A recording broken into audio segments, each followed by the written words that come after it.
মোরগ্রাম ঈদগাহ ময়দানে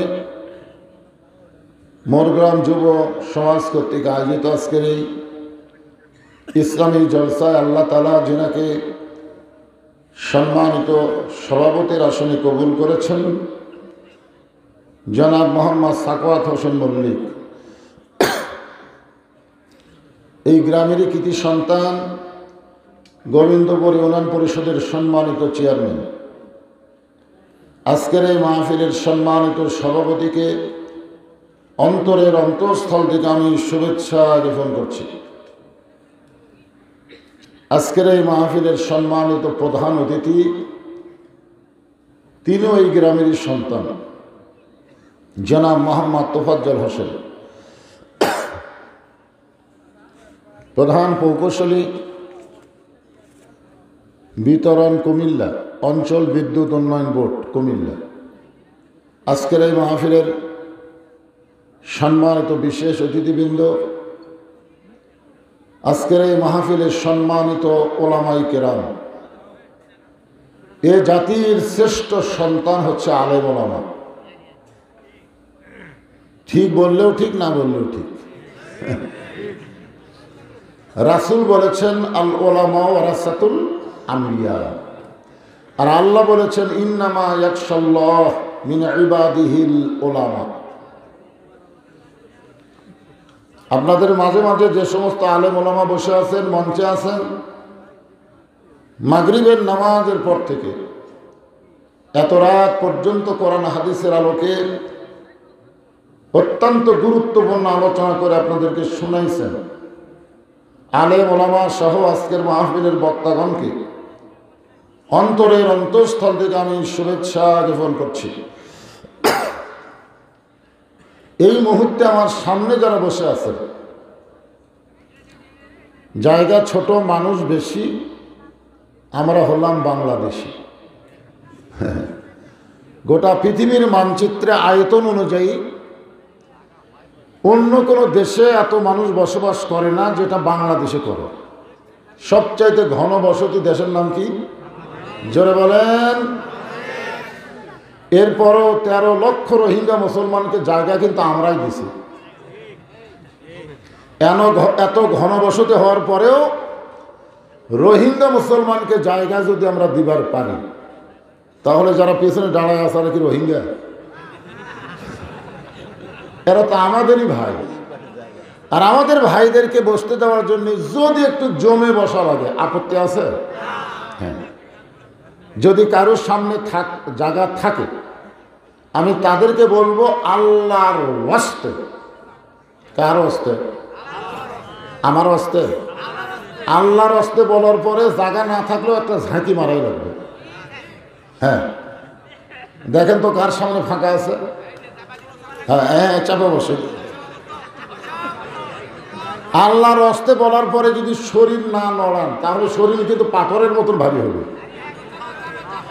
পরে দেখবেন নিজের শরীর নিজের কাছে বিরক্ত লাগবে। বলে না আমার শরীর আমি টানতে পারতেছি না। ভাই, এরকম করুণ অবস্থা। আমার সামনে যারা বসে আছেন, আমি আমার অন্তরের অন্তঃস্থল থেকে আপনাদেরকে শুভেচ্ছা জ্ঞাপন করছি। সম্মানিত মা বোনেরা, আপনাদেরও জায়গা হচ্ছে না, আপনারও একটা আল্লাহর হস্তে জমে জমে বসেন। আমি মা বোনদেরকেও শুভেচ্ছা জ্ঞাপন করে, এই কথা হবে না তো, কথা না, ইশারা দিয়ে কাম করা লাগবে। এই মুহূর্তে জানতে চাচ্ছি আপনারা সকলে কেমন আছেন? আলহামদুলিল্লাহ রব্বিল আলামিন। জি আলহামদুলিল্লাহ।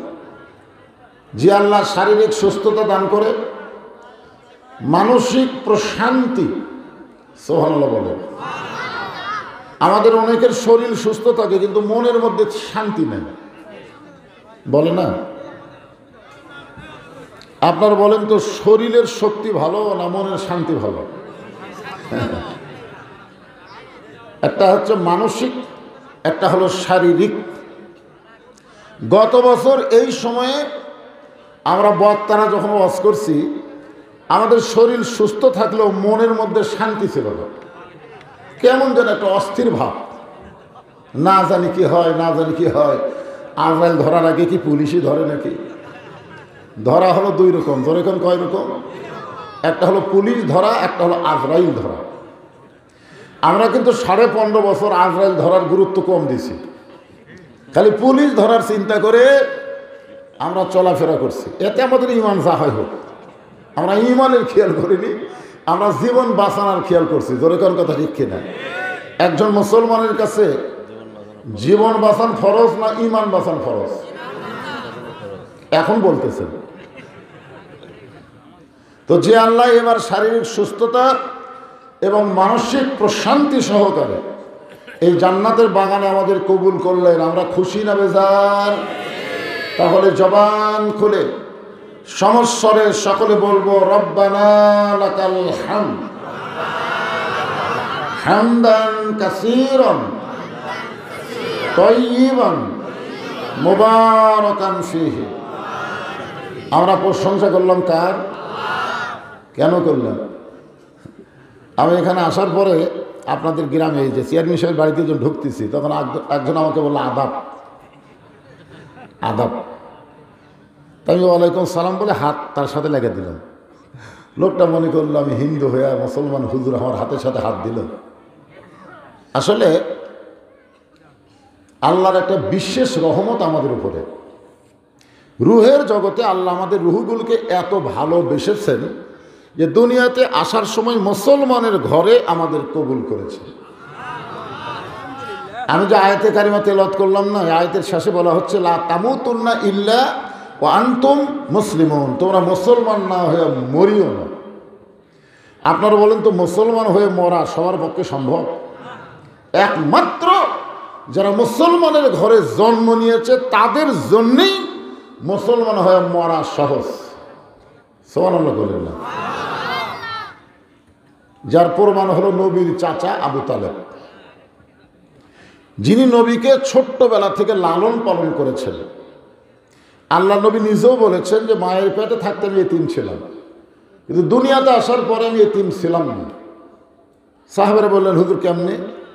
রাসূল বললেন ভাগ্যগুণী এমন একটা চাচা পাইছিলেন যে চাচা আমাকে বাবার চাইতো বেশি দরদ দিয়ে লালন পালন করেছে। আমার যে বাবা নাই এটা আমি বুঝবারই পারিনি। এরপরেও কিন্তু সেই চাচা জাহান্নামে যাবে। মারাত্মক কথা না? শেষ মুহূর্তে নবী গিয়ে বললেন চাচা খালি একটা বার বলেন লা ইলাহা ইল্লাল্লাহ মুহাম্মাদুর রাসূলুল্লাহ, আপনার হাত ধরে আমি আপনাকে জান্নাতে ঢুকাই দেব। এত বড় কথা শোনার পরে চাচা বললেন মরে যখন যাচ্ছি বাপ দাদার ধর্ম ছাড়বো না। এ কথার দ্বারা বোঝা গেল যে ধর্মে জন্ম নেয় মনে করে তার ধর্মই আসল। আসলে সব ধর্ম যদি আসল হতো তাহলে আল্লাহ কেন বললেন অমাইয়াবতাগি গয়রাল ইসলামা দীনান ফালা ইউকবালা মিনহু? আয়াতের বাংলা অর্থ হলো ইসলাম ছাড়া অন্য কোনো ধর্ম কেউ যদি গ্রহণ করে আল্লাহ বলেছেন কখনোই সেইটা কবুল করা হবে না। আল্লাহর কাছে কবুলযোগ্য একমাত্র ধর্ম, তার নাম কি? আরো জোরে বলেন। জন্মসূত্রে আল্লাহ আমাদেরকে সে মুসলমানের ঘরে কবুল করেছে। খুশি না বেজার? এই জন্য সকলে আর একবার বলি আলহামদুলিল্লাহ। আমাদের কপাল ভালো, ভাগ্য গুণে আমরা এমন একজন নবীর উম্মত হয়েছি। কেমন নবী জানেন আমাদের নবী? এই মোনাজাতের মধ্যে আমি কিছুটা ইশারা দিছি যে সমস্ত নবীরা যখন নফসি নফসি বলে কানবে আমার কি হবে আমার কি হবে, ওই সময় আমাদের নবী নিজের অস্তিত্ব ভুলে গিয়ে আল্লাহর কাছে বলবে আমার উম্মতের কি হবে। সুবহানাল্লাহ। আছেন আমার মুক্তার, আছেন আমার ব্যারিস্টার, শেষ বিচারের হাইকোর্টেতে তিনি আমায় করবেন পার। আমরা পাপী রাসূল জাবিন্দার। আল্লাহ যখন হাকিম হয়ে আমাদেরকে আসামি করে বিচার শুরু করবেন, ওই সময় আমাদের নবী উকিল হয়ে ব্যারিস্টার হয়ে আমাদের পক্ষে আল্লাহর কাছে ওকালতি করে আমাদেরকে সুপারিশ করে জান্নাতে পৌঁছায় দিবে।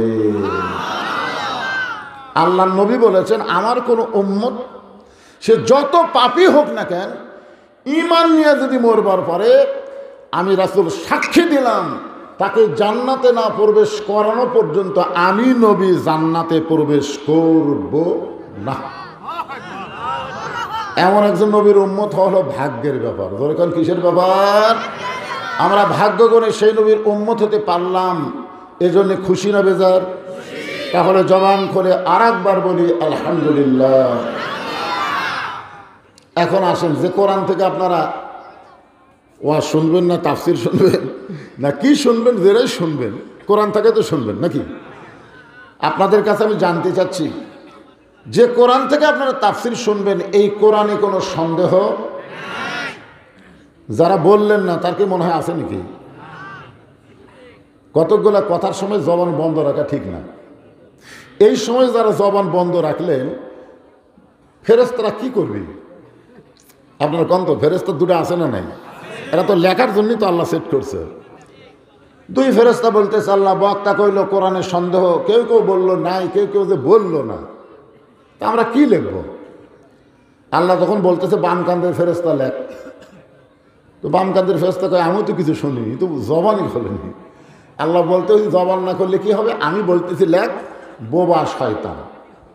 যেরকম কি শয়তান? ইনসান না, ইনসান না, শয়তান। আল্লাহর কোরআনের মধ্যে সন্দেহ নাই, এই কথাটা মুসলমানের বাচ্চারা জবান বন্ধ রাখতে পারে না। যেরকম কথা ঠিক না? কোরআনের প্রথমেই আল্লাহ বলেছেন জালিকাল কিতাব লা রাইবা ফি, এমন একটা কিতাব যার মধ্যে কোনো সন্দেহ, ধোঁকা, গোঁজামিল, মাশাআল্লাহ। এই যে তিনবার নাই করলেন, সন্দেহ নাই, ধোঁকা নাই, গোঁজামিল নাই। এখন ফেরেশতারা বলতেছে, আল্লাহ এখন কি হবে? আল্লাহ বললেন, তোমরা লেখো ডান কাঁধের ফেরেশতা, এদের জীবন থেকে আমি জাহান্নামকেও নাই করে দিলাম। এই তিনটা কথার দ্বারা আল্লাহ যদি আমাকে জান্নাত দেয়, আমাকে নিতে আপত্তি আছে ভাই? সেই কোরআন থেকে একটা আয়াত আপনাদের সামনে আলোচনা হবে। আল্লাহ বলতেছেন, ইয়া আইয়ুহাল্লাযীনা আমানু, যারা আমাকে বিশ্বাস স্থাপন করেছে, সবার জন্য না।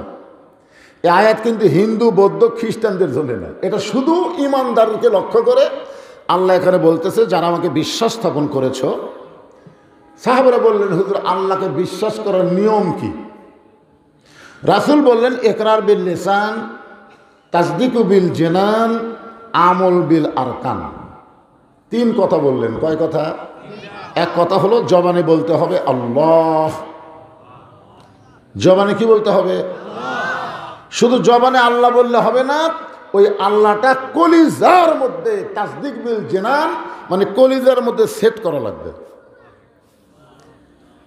তাসদীক বিল জিনান যখন কোনো মুসলমান অর্জন করে, ওই মুসলমান আল্লাহ ছাড়া অন্য কাউরে পরোয়া করে না। তার যা কিছু পাওয়া চাওয়া কার কাছে? আরো জোরে বলেন। এরকম একজন বান্দার কাছে উকিল এসে বলতেছে, আপনার তো ফাঁসির রায় হয়ে গেছে, যে কোনো মুহূর্তে কার্যকর হবে। আপনি যদি ফাঁসির দণ্ড থেকে বাঁচতে চান, তাহলে রাষ্ট্রপতির কাছে একটা দরখাস্ত লেখেন। রাষ্ট্রপতি দয়া করে যদি মাফ করে দেয়, আপনার ফাঁসির দণ্ড বাতিল হয়ে যাবে। তখন মুচকি মুচকি হাসতেছে। উকিল বলে, হাসেন কেন? বলে, হাসার কারণ হলো তোমার কথা শুনে। তুমি যে বললা রাষ্ট্রপতির কাছে দরখাস্ত লেখেন, আমার ঈমান বলতেছে বাংলাদেশ হওয়ার পরে তিনটা রহমান ক্ষমতার থাকা অবস্থায় মারা গেছে। কয়টা রহমান? একটা শেখ মুজিবুর রহমান, একটা হলো জিয়াউর, একটা হলো জিল্লুর। এই তিনটা রহমান প্রেসিডেন্টের চেয়ারে বসে থাকা অবস্থায় মারা গেছে। যারা রাষ্ট্রপতি মারা যায়, কোনো ইমানদার জীবন থাকা অবস্থায় তাদের কাছে জীবন ভিক্ষা চায় না। জোরে বলেন ঠিক না? উকিল বলতেছে, তাহলে আপনার ফাঁসি হবে। ইমানদার মুচকি মুচকি হাসের বলে, ওয়ালা তাকুলু লিমান ইউকতালু ফি সাবিলিল্লাহি আমওয়াতুন বাল আহইয়াউ ওয়ালাকিন লা তাশউরুন। আল্লাহ তাআলা পবিত্র কোরআনে বলেছেন, কাউকে যদি অন্যায়ভাবে ফাঁসি দেওয়া হয়, অন্যায়ভাবে হত্যা করা হয়, তাদেরকে তোমরা মৃত্যু বলো না, আমি আল্লাহ বলতেছি তারা অমর, তারা অমর। যার প্রমাণ হলো আবু সাইদ। জোরে কোন কথা ঠিক কিনা? আমাদের গ্রামে যে কয়টা ছেলে হচ্ছে সবগুলোর নাম রাখতেছে আবু সাইদ। এ পর্যন্ত 3-4টা আবু সাইদ হয়ে গেছে। কিন্তু রংপুরে এক আবু সাইদ মরলো, আর এদিকে এক গ্রামে যদি 3-4টা হয় তাহলে আবু সাইদ মরছে কতক্ষণ না কেন? এ বছর যত ছেলে হচ্ছে নাম মুগ্ধ, আবু সাইদ, ইয়ামিন, এগুলো ভালো ভালো নাম রাখতেছে। যারা বাতিলের বিরুদ্ধে নিজের জীবন বিসর্জন দিয়ে হাসিনার মতন পাপিষ্ঠকে বাংলাদেশ থেকে খেদায় দিয়েছে। তোর কথা ঠিক না? কি মনে করতেছেন? আয় আয়, আমার সম্পর্কে এক খালাতো বোনের মেয়ে হয়েছে। খালা আমার মোবাইল করে, বাবা তোমার বোনের বহুদিন পর একটা মেয়ে হয়েছে, একটা ভালো নাম রাখো তো, তুমি হুজুর মানুষ। আমি বললাম হাসিনা। যেই খুশি হাসিনা, আমি আর দুঃখে বাঁচি না। খালা 30 সেকেন্ড খালি মোবাইল ধরে আছে, কথা কয় না, এত রাগ করছে। আমি বললাম খালা কি হলো? তুই আলেম না জালেম রে? তোর কাছে একটা ভালো নাম শুনবার চাইলাম আর তুই খুনি হাসিনার নাম বলতেছিস। এখান থেকে বোঝা গেল আল্লাহর রাহে যারা জীবন দেয়, বাতিলের বিরুদ্ধে যাদেরকে হত্যা করা হয়, এরা মরে না, এরা অমর থাকে কিয়ামত পর্যন্ত। জোরে কোন ঠিক কি না? কিন্তু ইয়াজিদের নাম নেই। ইয়াজিদ কিন্তু হোসেন রাদিয়াল্লাহকে হত্যা করছে, অথচ পাড়ায় পাড়ায় হোসেন আছে, ইয়াজিদ নেই। কিছুদিন পর দেখবেন বাংলাদেশে কোনো মেয়ে মানুষের নাম হাসিনা হলেও কথা বলবি না। তোর এখন কথা ঠিক কিনা? তোমার নাম কি লেখো? আরে কি নাম? হোস একটা হলেই হলো। এই তোর নাম নেই?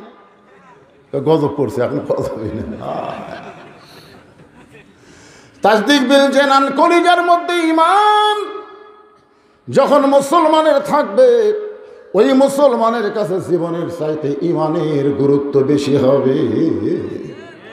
দরকার হলে জীবন দিবে, কিন্তু আল্লাহ ছাড়বে না। এরপরে বলতেছে আমল বিল আরকান, ঈমান অনুযায়ী আমল করা লাগবে। যে যুবকের আজকে মাহফিল করতেছে, তার সত্যিকার অর্থে যদি আল্লাহর সন্তুষ্টি চায়, তাদেরকে শুধু মাহফিল করলে হবে না, তারা মাগরিব এশার নামাজ পড়ছে কিনা এটাও খোঁজ করা লাগবে। জোরে গান কথা ঠিক কিনা? হ্যাঁ যুবক, বছর অন্তর একটা করে মাহফিল করবা আর মনে করবা ইসলামের বিরাট কাম করলাম, কিছুই করনি।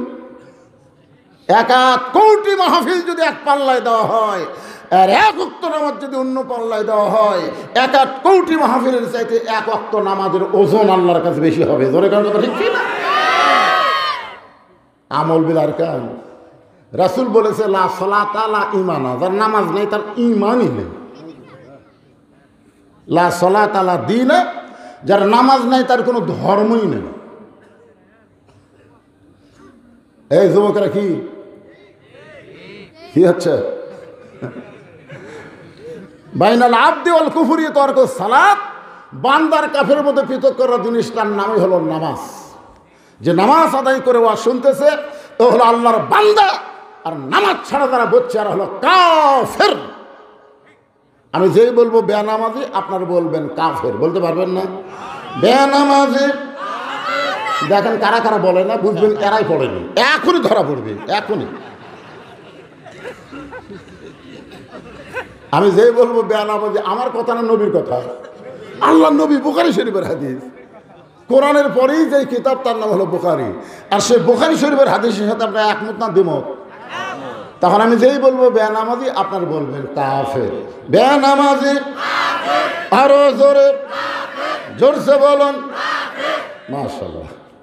এখন এই কাফের শোনার পরে সে যদি নিয়ত করে যে ফজর থেকে আমি নামাজ আর বাদ দেব না, এই নিয়ত করার সাথে সাথে যত নামাজ না পড়ার পাপ হয়েছে আল্লাহ সব মাফ করে দিবে। তাহলে আজকে কি নিয়ত করা যায় না?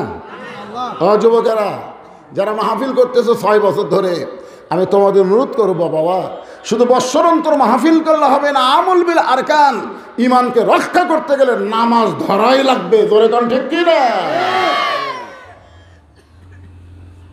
ইয়া আইয়ুহাল্লাযীনা আমানু, আল্লাহ ঈমানদারকে লক্ষ্য করে বললেন আত্তাকুল্লাহ, ভয় করতে হবে কার? আচ্ছা আল্লাহর ভয় মানুষের আইন দেওয়া হয় না আল্লাহর আইনে হয়? বর্তমানে বাংলাদেশে মানুষের আইন আছে না নাই? আছে না? আপনি যদি দুপসেঁচে কেন্দ্রীয় মসজিদে জোহরের নামাজ পড়বার চান আর আপনার পায়ে যদি 2000 টাকার জুতা থাকে, আপনি বলেন তো জুতা কি মসজিদ দরজা থবেন না হাতে দেবেন? তো জুতা হাতে নিয়ে যখন মসজিদে ঢুকতেছেন, মুয়াজ্জিন বলতেছে কার ভয়? আল্লাহর ভয়। তা আল্লাহর ভয়তে জুতা কেন? তখন বলতেছে চোরেরও ভয়।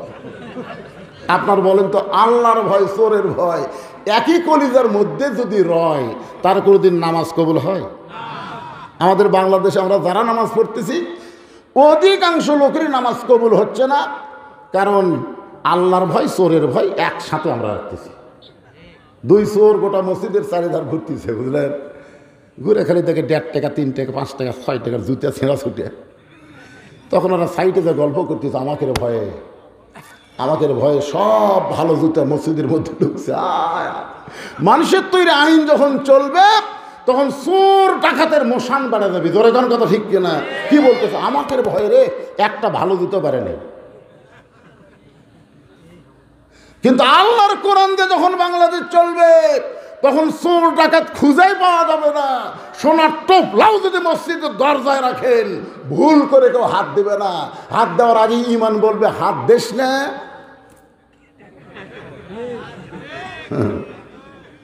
তাহলে আত্তাকুল্লাহ ডিগ্রি অর্জন করতে গেলে বর্তমানে যেই পরিবেশ বাংলাদেশে আছে, এই পরিবেশে চলবে না, পরিবেশ পাল্টান লাগবে।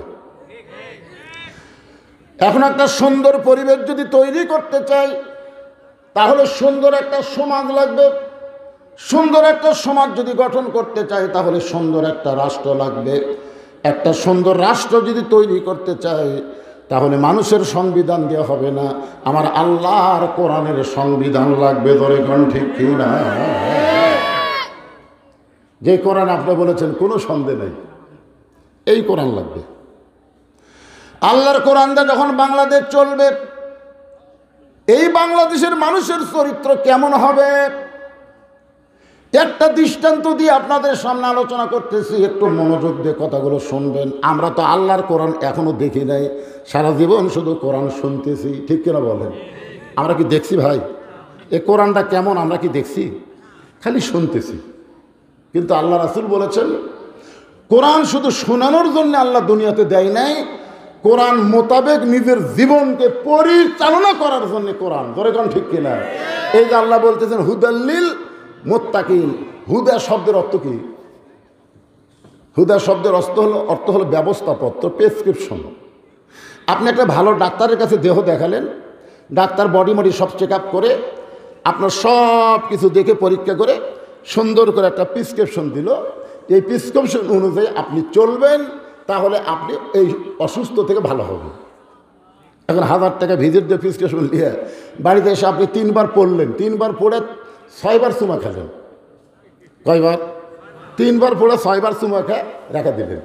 প্রতিদিন সকালে পড়েন, চুমা খানা রেখে দেন। আপনি কোন তো রোগ বাড়বি না কমবি? কে রে পাগলা, প্রেসক্রিপশন লেখা আছে কি? সেই নিয়ম অনুযায়ী ওষুধ কিনা, সে ওষুধ নিয়ম অনুযায়ী খাওয়া লাগবে। এগুলো নিয়ম অনুযায়ী যদি আমল করে তারপরে তো তোমার রোগ সারবি। জোরে কার কথা ঠিক কিনা? ওইখানে পড়ে বোঝে না কি লেখছে, ওটাও বোঝে না, এখানে পড়ে আর চুমা খায়, পড়ে আর চুমা খায়। আজকে কোরআন হলো আমাদের ব্যবস্থাপত্র। আমরা কিভাবে চলবো, কিভাবে বলবো, সব কিছু আল্লাহর কোরআনে আছে না নাই?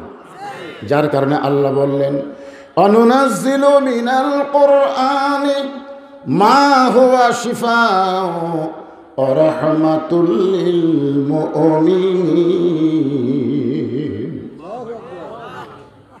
কোরআনে আয়াত শুনলে ইমান বাড়ে না কমে? আপনার চুপ করে আছেন কেন? চুপ করে থাকা কি ভালো লক্ষণ? 500 টাকা গোস্ত, 500 টাকা কেজি গোস্ত চুপ করে কিনছে, পরে হাটে যায় দেখে 550, আবার চুপ করেই কিনছে, পরে হাটে 600। কসাইকে বলা হচ্ছে কে রে ভাই, প্রতি হাটে 50 করে বাড়তিছে, কারণ কি? ওই জনগণ চুপ হয়ে গেছে হুজুর। জনগণ চুপ করলে তখন ইচ্ছা মতো বাড়ানো যায়। আমরা 15.5 বছর চুপ হয়েছিলাম থেকে হাসিনা ইচ্ছা মতো কাম করছে, দিনের ভোট রাতে করছে। ধরে কর কথা ঠিক কিনা? একজনের জায়গা একজনে 1 ভোট না দিয়ে 100 ভোট দিছে, খালি চুপ। তুই কি মনে করছেন চুপ করে থাকার দিন আছে? কোরআনের আয়াত শোনার পরে ইমান বেড়ে যাবে। রাসূল বলে ইমান বাড়ার লক্ষণ হলো আল্লাহু আকবার তাকবীর দেওয়া। আল্লাহু আকবার তাকবীরে আল্লাহ খুশি হয়, শয়তান বেজার হয়। আর যাদের মধ্যে শয়তানি আছে তাদের মধ্যে আল্লাহু আকবার বার হয় না। জোরে কোন কথা ঠিক কিনা? এই বাংলাদেশে বহু দল আছে যে দলের মধ্যে আল্লাহু আকবার স্লোগান নাই, আছে না নাই? বুঝবেন যে দলে আল্লাহু আকবার স্লোগান নাই, এটা পুরাই শয়তানের দল। জোরে কোন কার দল? কারণ আল্লাহু আকবার দিলে তো শয়তান থেকে পারবি না, ওরা সেটা দেয় না। কারণ কি? ওরাই শয়তান। তা আপনার কি সেই দলের মানুষ নাকি? আল্লাহ বললেন ওয়াইজা তুলিয়াত আলাইহিম আয়াতুহু যাদাতুহুম ঈমানা ওয়া আলা রাব্বিহিম ইয়াতাওয়াক্কালুন। এবার বোঝা গেল। একটা হাতের ইশারা দেওয়া লাগবে নাকি? এই আয়াতের মধ্যে আল্লাহ বলতেছেন কোরআন এমন একটা কিতাব যার তেলাওয়াত শোনার সঙ্গে সঙ্গে মুমিনদের ঈমান বেড়ে যায়। আর ঈমান বেড়ে যাওয়া মানে চুপ করে থাকা না, ঈমান বেড়ে যাওয়া মানে শয়তানক তাড়ান। শয়তানক তাড়ানোর অস্ত্রের নাম কি? কথা কয় না। রাসূল বলেছে যত জোরে আল্লাহু আকবার বলবে শয়তান তত জোরে দৌড় মারবে। খুব বেশি যদি জোরে হয় শয়তান দৌড়ানোর সময় ওর পাছা দিয়ে বাতাস বের হবে। জোরে কারণ কি বের হবে? তাহলে চিন্তা করেন আল্লাহু আকবার কি মাল। আরে সেটা আপনারা করছেন না কেন? রাত সোয়া 10টার দিকে আমি স্টেজে আইছি, মানে ওয়াজ আলোচনা শুরু করছি। এখন ওয়াজ শুরু করতে রাত বেশি হয়ে গেছে। এখন যদি আপনারা ঝিমঝিম করেন আর আমি প্যানা ওয়াজ করি তাহলে কাম হবে? সাটানা কাম সারা লাগবে। তোর এখন কথা ঠিক না? ঘুমও সারান লাগবে, তাফসিরও করা লাগবে, ভিতরে ঢুকানো লাগবে। জোরে কোন কথা ঠিক কিনা? হ্যাঁ,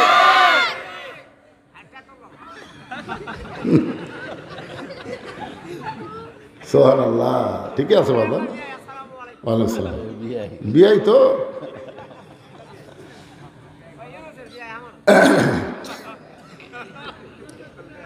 তাহলে কি বিষয় হচ্ছে আত্তাকুল্লাহ, ভয় করতে হবে কার?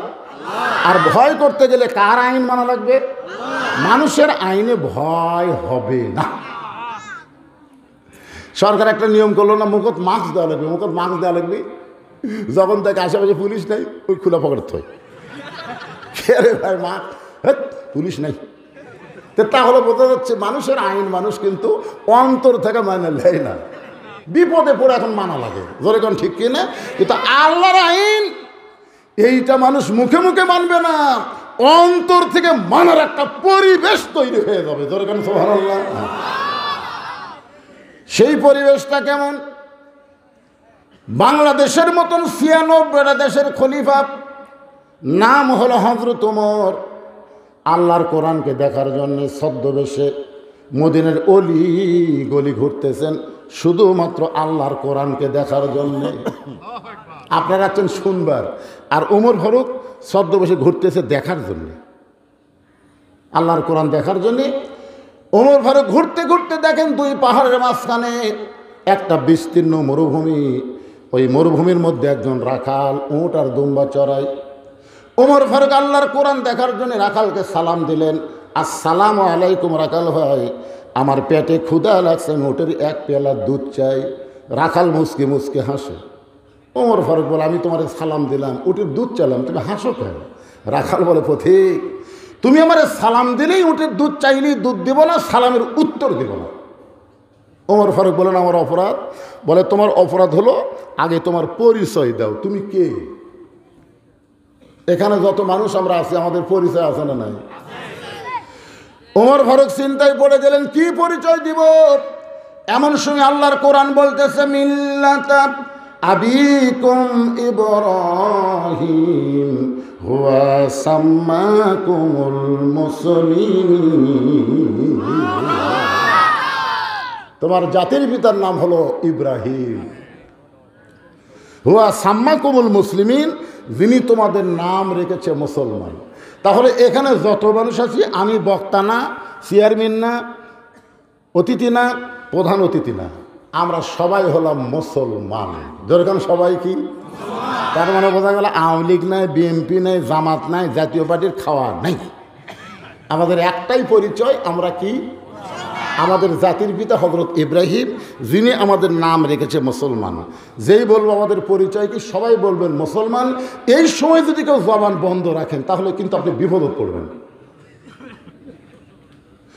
আমাদের সকলের পরিচয় কি? কেবারে মুরব্বীরা আপনারও কম। আমাদের সকলের পরিচয় কি?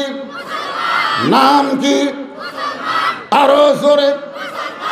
ওমর ফারুক বললেন, রাখাল আমার পরিচয় যখন জানতে চাও, আমার পরিচয় হলো মুসলমান।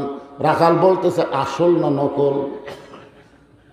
ওমর ফারুক বলে, রাখাল মুসলমান তো মুসলমানই, এর মধ্যে আসল নকল কি?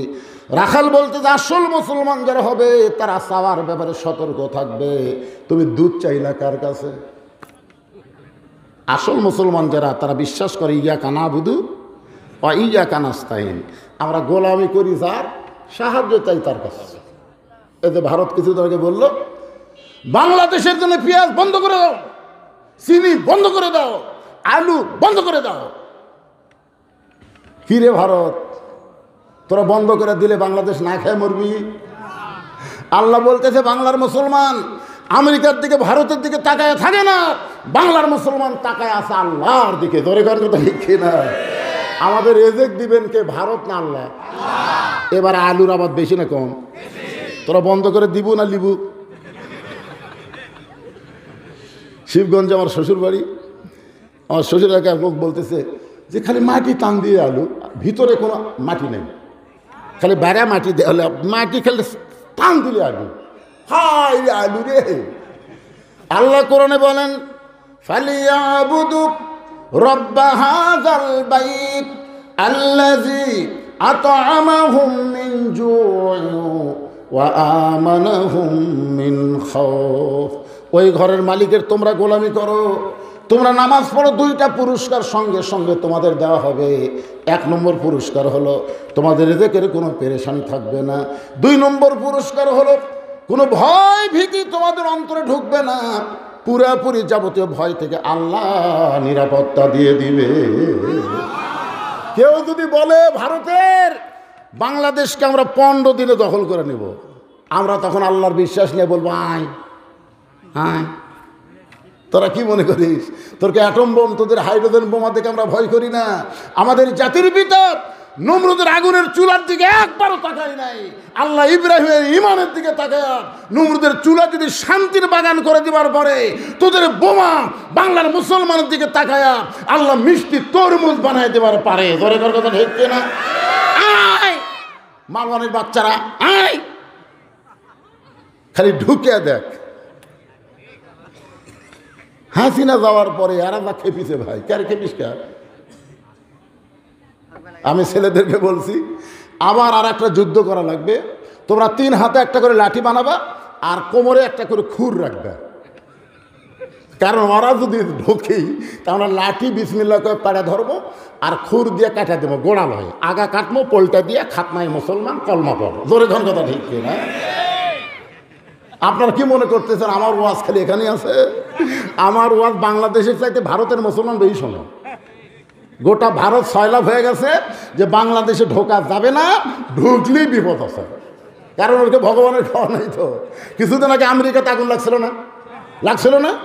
ওরা যত প্রকার প্রযুক্তি, সব প্রযুক্তি দিয়ে আগুন নিয়ে পারতেছে না, খালি বাড়তিছে। তখন ওই ক্যালিফোর্নিয়ার সরকার মুসলমানের দ্বারস্থ হলো, বলতেছে আমাদের গডের খাওয়া নাই, ঈশ্বর মরে গেছে, ভগবান আউট হচ্ছে, এখন তোমাকে আল্লাহ আকবার আজান দাও। মুসলমানেরা যখন আজান দেওয়া শুরু করলো, যতদূর পর্যন্ত আল্লাহ আকবার শব্দ যায় ততদূর পর্যন্ত আল্লাহ আগুন নিভাইয়া দেয়। তাহলে ক্ষমতা কার হাতে?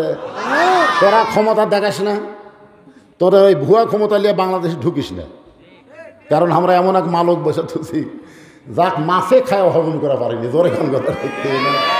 ইউনুস নবীরে খাইল মাছেতে গিলিয়া ফেরেশতা পাঠাইলেন আল্লাহ ইসমে আজম দিয়া, দমে দমে সে হরদম পড়ে সে ইসমে আজম, মাছেরই উদর হইতে বাঁচাইলা প্রাণ। সবাই বলেন আল্লাহু আল্লাহু, তুমি জাল্লি জালালুহু, শেষ করা তো যায় না গে তোমার গুণগান। ওমর ফারুকের চোখটা দর দর করে পানি পড়তেছে। ওমর ফারুক বললেন রাখাল ভাই, আসলে চাওয়ার ব্যাপারে আমার ভুল হয়ে গেছে, আসলে চাওয়ার ব্যাপারে আমার ভুল হয়ে গেছে। রাখাল বলতেছে তাহলে তওবা করো, ভুল যখন স্বীকার করেছো তোমার বাঁচার বুদ্ধি আছে। এতদিন যারা আওয়ামী লীগ করছে এখন তারা ভুল স্বীকার করেন, কি করবেন? যেই দলের মেম্বার থেকে শুরু করে প্রধানমন্ত্রী পর্যন্ত পলে গেছে, ওই দল আর করে লাভ আছে? কথা হয় না, লাভ আছে?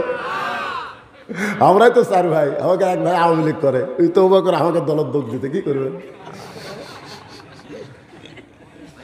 ভুল স্বীকার করলি তওবা, তওবা করার সুযোগ আছে না নাই? রাখাল বললেন ওমর পথিক তাহলে তওবা করো। ওমর ফারুক বলে রাখাল ভাই আমি তওবা পড়তেছি। রাখাল বলে তুমি মূর্খ মানুষ, তুমি তওবা কেমনে করবা? আমি তওবা করাই, তুমি আমার সঙ্গে তওবা পড়ো। ওমর ফারুক বলে রাখাল আমি যে মূর্খ এ কথা তোমার কে কইছে? বলে চাওয়ার সতর্ক যাই থাকে না, ই হলো গণ্ড মূর্খ। আল্লাহ বাদ দিয়ে রাখালের কাছে যে দুধ চাই, এর চাইতে মূর্খ দুনিয়াতে নেই। আল্লাহ বাদ দিয়ে দয়াল বাবার কাছে যায়। আপনারা বলেন তো শিক্ষিত? আমার দয়াল বাবার দরবারেতে কেউ ফিরে না খালি হাতে। কে ভাই সব এইদিকে থেকে আছে, বুঝলেন না? কি বুঝতেছেন? যে লোক আল্লাহ বাদ দিয়ে দয়াল বাবার দরবারত যায়, এই কি শিক্ষিত না মূর্খ? ওই যতই শিক্ষিত হোক, চাওয়ার ব্যাপারে হলো গণ্ড মূর্খ। ওমর ফারুক বলে রাখাল ভাই তাহলে আমার তওবা পড়ায় দাও। এবার রাখাল হযরত ওমরকে যখন তওবা পড়ায়, ওমর ফারুক চোখের পানি বের করে মনে মনে কয় আল্লাহ তোমার কোরআন যখন দুনিয়াতে চালু থাকবে, ওমর যদি ভুল করে একটা রাখাল পর্যন্ত ভুল ধরতে পারবে। মসজিদের মধ্যে আল্লাহর কোরআন আছে না নাই? ইমাম সাহেব ডবল টাইটেল পাস, দাওরা পাস। আসরের নামাজে 3 রাকাতে বসেছে, 2 রাকাতে বসেছে, আবার 3 রাকাতে বসেছে। 4 নম্বর কাতার এক ভ্যান চলায়। ওই কই কে রে, আসরের নামাজ তো 2 বৈঠক, একটা হলো 2 রাকাত, একটা হলো 4 রাকাত। হুজুর যে 3 রাকাত বসলো, আল্লাহু আকবার। একটা ভ্যান আল্লাহু আকবার কাছে ইমাম বলতেছে তুই যতই লোক মাদে, আমি ডবল টাইটেল দাওরা পাস, এতদিন 4 রাকাত পড়াছি, আজকে 3 রাকাত বসবো, 41 সালের আগে উঠবো না, দেখি কে তোলে আমার। এই কথা বলে ইমাম যদি স্বৈরাচার হয়ে বসে থাকে, আপনার বলেন তো মসজিদের সমস্ত মুসল্লি কার পক্ষে যাবে? নেতার পক্ষে না ভ্যানালার পক্ষে? কেন কেন ভ্যানালার পক্ষে? কারণ ভ্যানালার ঠিক, ইমাম বেঠিক। মসজিদে আল্লাহর আইন চলে বলে আজও স্বৈরাচারী হওয়ার কোনো সুযোগ হয় নাই। আর সমাজে মানুষের আইন চলে বলে সবাই ইচ্ছা মতো কাজ করতেছে। জোরে কোন কথা ঠিক কিনা? এবার রাখাল হযরত ওমরকে তওবা পড়াচ্ছেন। যারা মাগরিব এশার নামাজ না পড়াওয়া শুনতেছেন, ফজর পর্যন্ত বাঁচার কোনো গ্যারান্টি?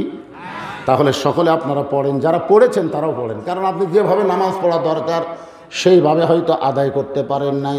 এই যে সকলে তওবা করতে কি আমাদের আপত্তি আছে? তাহলে সবাই জবান খুলে বলেন আস্তাগফিরুল্লাহ রব্বি মিন কুল্লি জামবিন ওয়া তুবু ইলাইহি। ওমর ফারুক তওবা করার পরে বলতেছে রাখাল ভাই আল্লাহর হস্তে ওটের 1 পেয়ালা দুধ দাও। কার হস্তে? রাখাল মুচকি মুচকি হাসে। ওমর ফারুক বলে রাখাল আবার হাসার কারণ কি? বলে হাসার কারণ হলো তওবা করার পরে তুমি আবার মুনাফিকি করলে। যেই কইছে মুনাফিক, ওমর ফারুকের চেহারা রক্তের মতো লাল হয়ে গেল। মুখে যা আসে তাই বলিস কেন?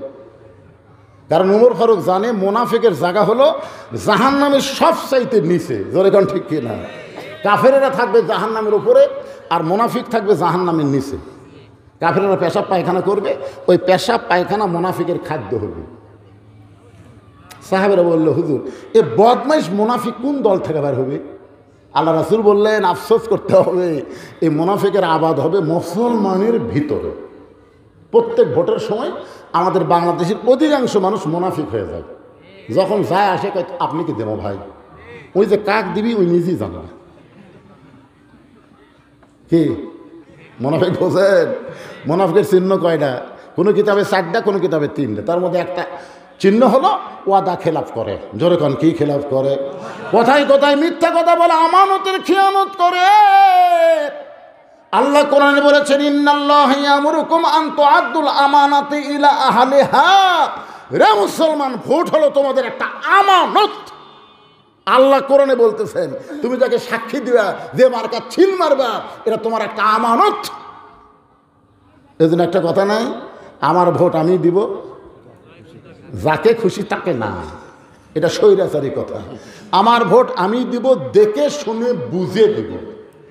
যাকে ভোট দিলে আমাকে জাহান্নামে যাওয়া লাগবে না, এই চিন্তা আগে করা লাগবে, পরে করে কাম হবি না। জোরে কোন কথা ঠিক কি না?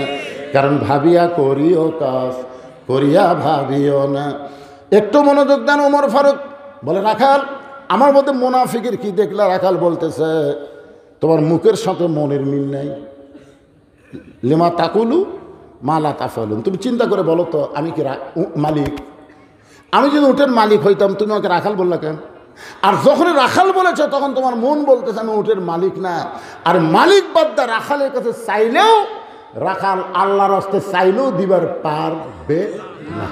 যার প্রমাণ আমি নিজে তার প্রমাণ। পাবনার বাইকোলা টেস্ট থেকে যেই মাত্র নামলাম, এক লোক দৌড়ে এসে আমাকে হাতের মধ্যে 100 টাকা দিল। চকচকা টাকা পরে থেকে বললাম, ভাই কারণ কি? বলে, হুজুর দোয়া করেন, আমার বইয়ের পেটে একটা বাচ্চা হয়েছে, আল্লাহ যেন পুত্র দেয়।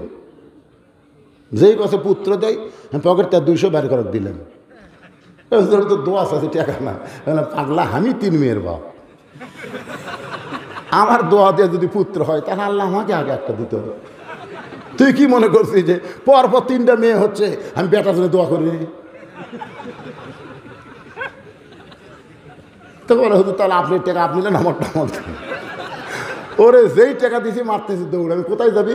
বলে, ওই হুজুরের কাছে যাবো, তার বেটা সওয়াল আছে। আমি বলি, পাগলা, কোনো হুজুরের কাছে না, কোনো পীরের কাছে না, কোনো বাবার কাছে না।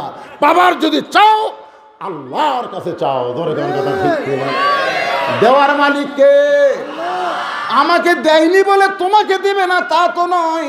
তোমার চাওয়া তুমি চাও, তোমার চাওয়া যেভাবেই পারো। আরবিতে বলো, ইংরেজিতে বলো, বাংলাতে বলো, শুদ্ধ ভাষায় বলো, অশুদ্ধ ভাষায় বলো, সাহিত্যের ভাষায় বলো, গ্রামের ভাষায় বলো, যে ভাষায় বলো, সব ভাষা আল্লাহ বোঝে কি বোঝে না?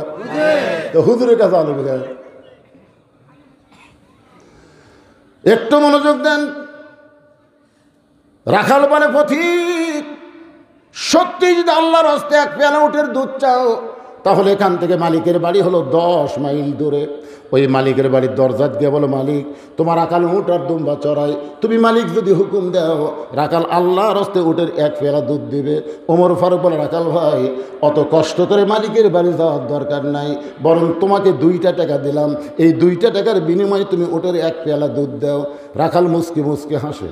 ওমর ফারুক বলে, হাসো কেন? বলে, হাসার কারণ হলো, তুমি হজরত উমরকে চেনো? তুমি যে এতক্ষণ হলে আমার সাথে ফাজলামি করতেছে, তুমি হজরত উমরকে চেনো? যদি হজরত উমরের চিন্তা, এরকম বেআসাইদা কথা বলতে না। উমরের গুপ্ত বাহিনী ঘুরতেছে, দূর থেকে যদি দেখ পারবাই, তুমি আমাকে 2 টাকা ঘুষ দিছে, আর আমি মালিক বাদে তোমাকে উঠে 1 পেয়ালা দুধ দিলাম, তাহলে তোমাকেও ধরবে, আমাকেও ধরবে। এই বয়সে কি তুমি ধরা পড়বার চাও?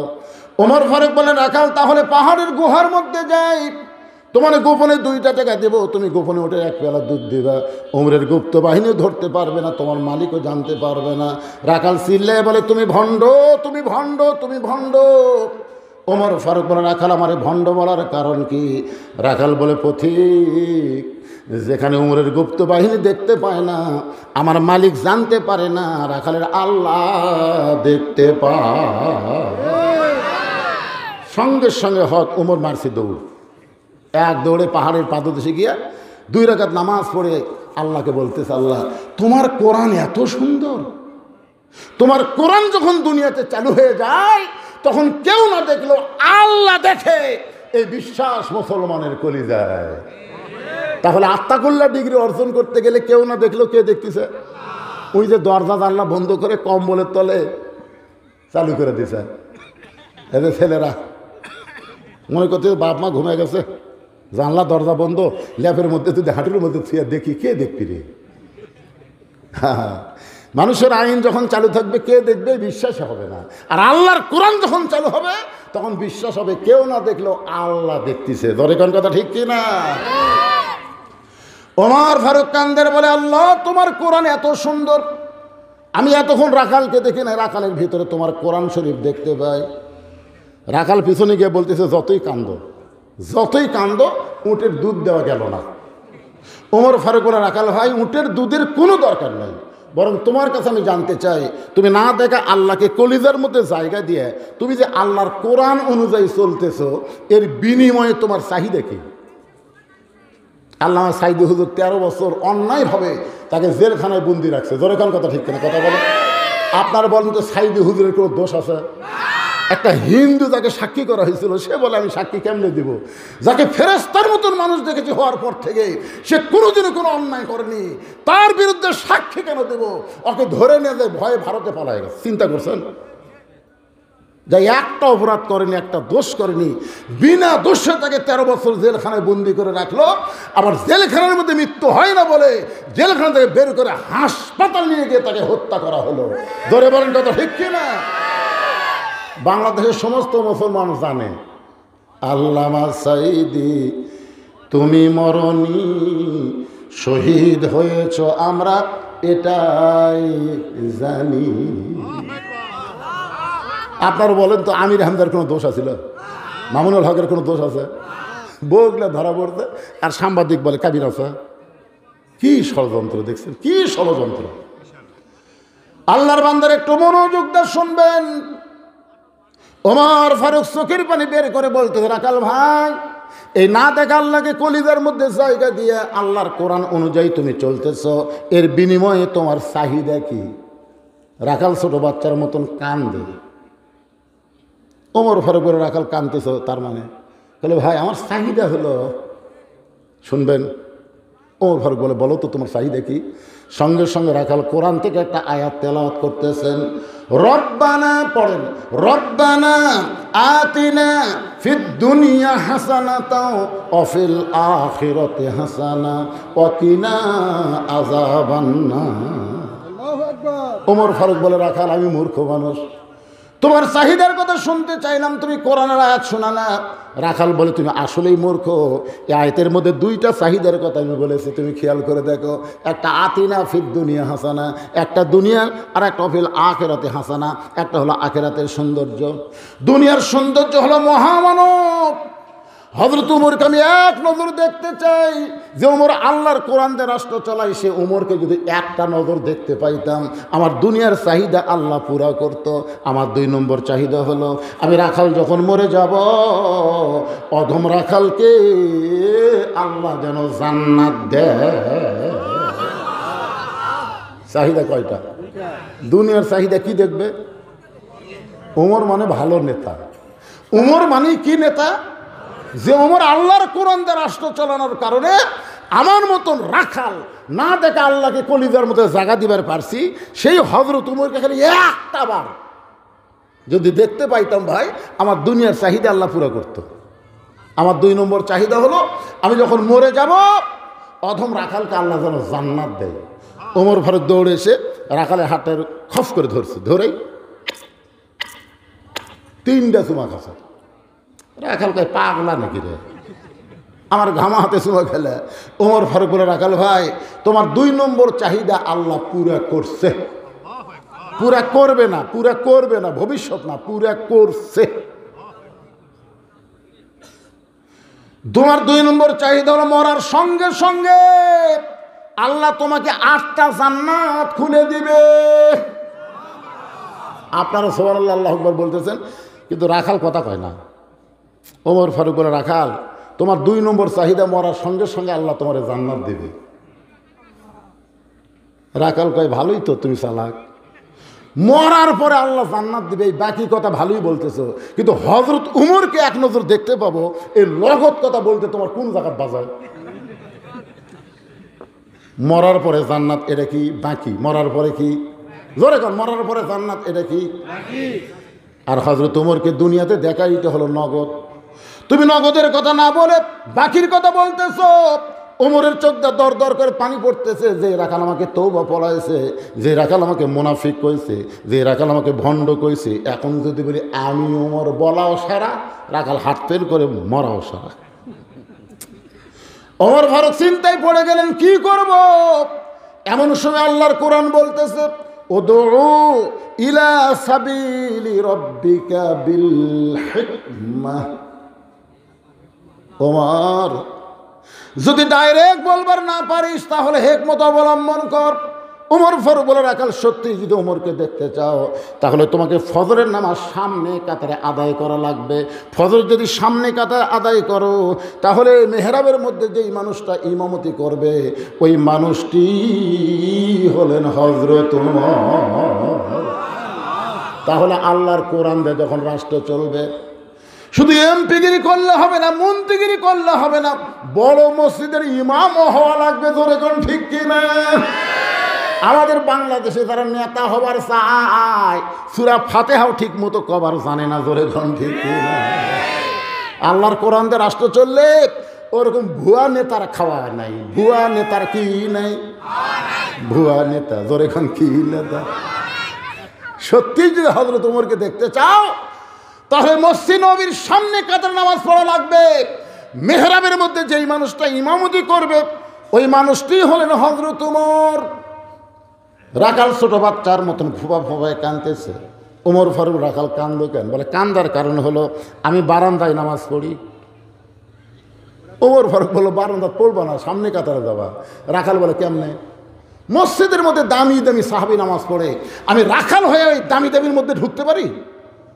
ওমর ফারুক বলে, রাখাল তুমি কম দামি আর মসজিদের মধ্যে দামি, এই উল্টা কথা তোমাকে শোনালো কে? আল্লাহ কোরআনে বলছে, ইন্না আকরামাকুম ইনদাল্লাহি আতকাকুম। ওই ব্যক্তি সবচাইতে দামি হয় যারা কলিজার মধ্যে আত্তাকুল্লাহ হাক্কা তুকাতিহি, আল্লাহর বেশি ভয়। আপনারা কি মনে করতেছেন আমি সিয়ারত বসে ওয়াজ করতেছি আমি দামি, আর আপনার মাটির বসে ওয়াজ শুনতেছেন আপনার কম দামি?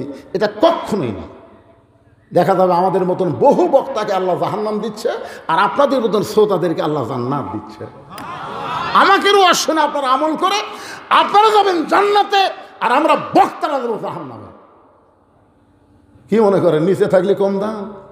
মুদির দোকানে গিয়ে দেখবেন পাথর সাজাচ্ছে, কী হবে? নিচে 1 কেজি, হাফ কেজি, 250 গ্রাম, 200 গ্রাম, 50 গ্রাম, 20 গ্রাম। চেয়ারম্যান প্রধান অতিথি ছাড়া আমি 20 গ্রাম, আর আপনার হলেন 1 কেজি। কোনটার দাম বেশি? টাকা যখন মানুষ গোছায় দেখবে নিচে থাকে কি 1000, সাজায় না 1000, 500, 200, 100, 50, 20, 10। তার নিচে যেটা থাকে ওটা কত? 1000, উপরে হলো 5। আরে 2 টাকা হলো বাদিয়ে দেন তো, 5 পর্যন্ত ধর্ম। এত নিচে আমাকে নামান না পারে। আমার তো উদাহরণ দিচ্ছি দেখে 2, 5 পর্যন্ত ধন তো দেখি কি হলো। ওমর ফারুক বলে, রাখাল সত্যিই যদি ওমরকে দেখতে চাও তাহলে তোমাকে সামনে কাতারে নামাজ পড়া লাগবে। এখন কি করবা কও? রাখাল বলতে যে, পথিক তাহলে আজকে এশার নামাজ পড়ে আমি বাড়ি যাব না। ওমর ফারুক বললেন, কেন ভাই? রাখাল বলতে যে, এশার নামাজ পড়ে যদি বাড়ি যাই ফজর সামনে ধরা যাবে না, এজন্য এশা থেকেই আমি ফজরের নামাজ সামনে ধরার চেষ্টায় থাকবো। ওমর ফারুক বলে, রাখাল তুমি কি জানো 3 ওয়াক্ত নামাজ তাড়াতাড়ি আর 2 ওয়াক্ত লম্বা? এ আসর মগরিব এশায় 3 ওয়াক্ত তাড়াতাড়ি না, দেখবেন আসর শেষ না হতে মগরিব, এই মগরিব না 2 কাপ চা না খাতি এশা। কি নামাজ রেখে ঘপা ঘপা আসে। কিন্তু এশা থেকে ফজর, ফজর থেকে জোহর, এই 2 ওয়াক্ত লম্বা কেন?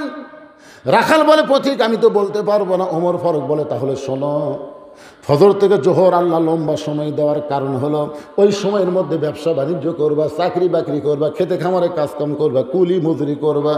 এইগুলো করতে গিয়ে তোমার দেহের যে ক্ষয় হবে, এশা থেকে ফজর পর্যন্ত আল্লাহ লম্বা সময় দিছে।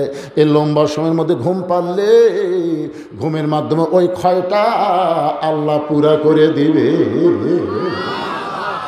তুমি যে এশা থেকে ফজর নামাজ সামনে ধরবার চাচ্ছ, যদি তোমার চোখে ঘুম ধরে, রাখাল বলছে যে ঘুম যদি ধরে তাহলে মসজিদের মধ্যেই ঘুমায় যাবে।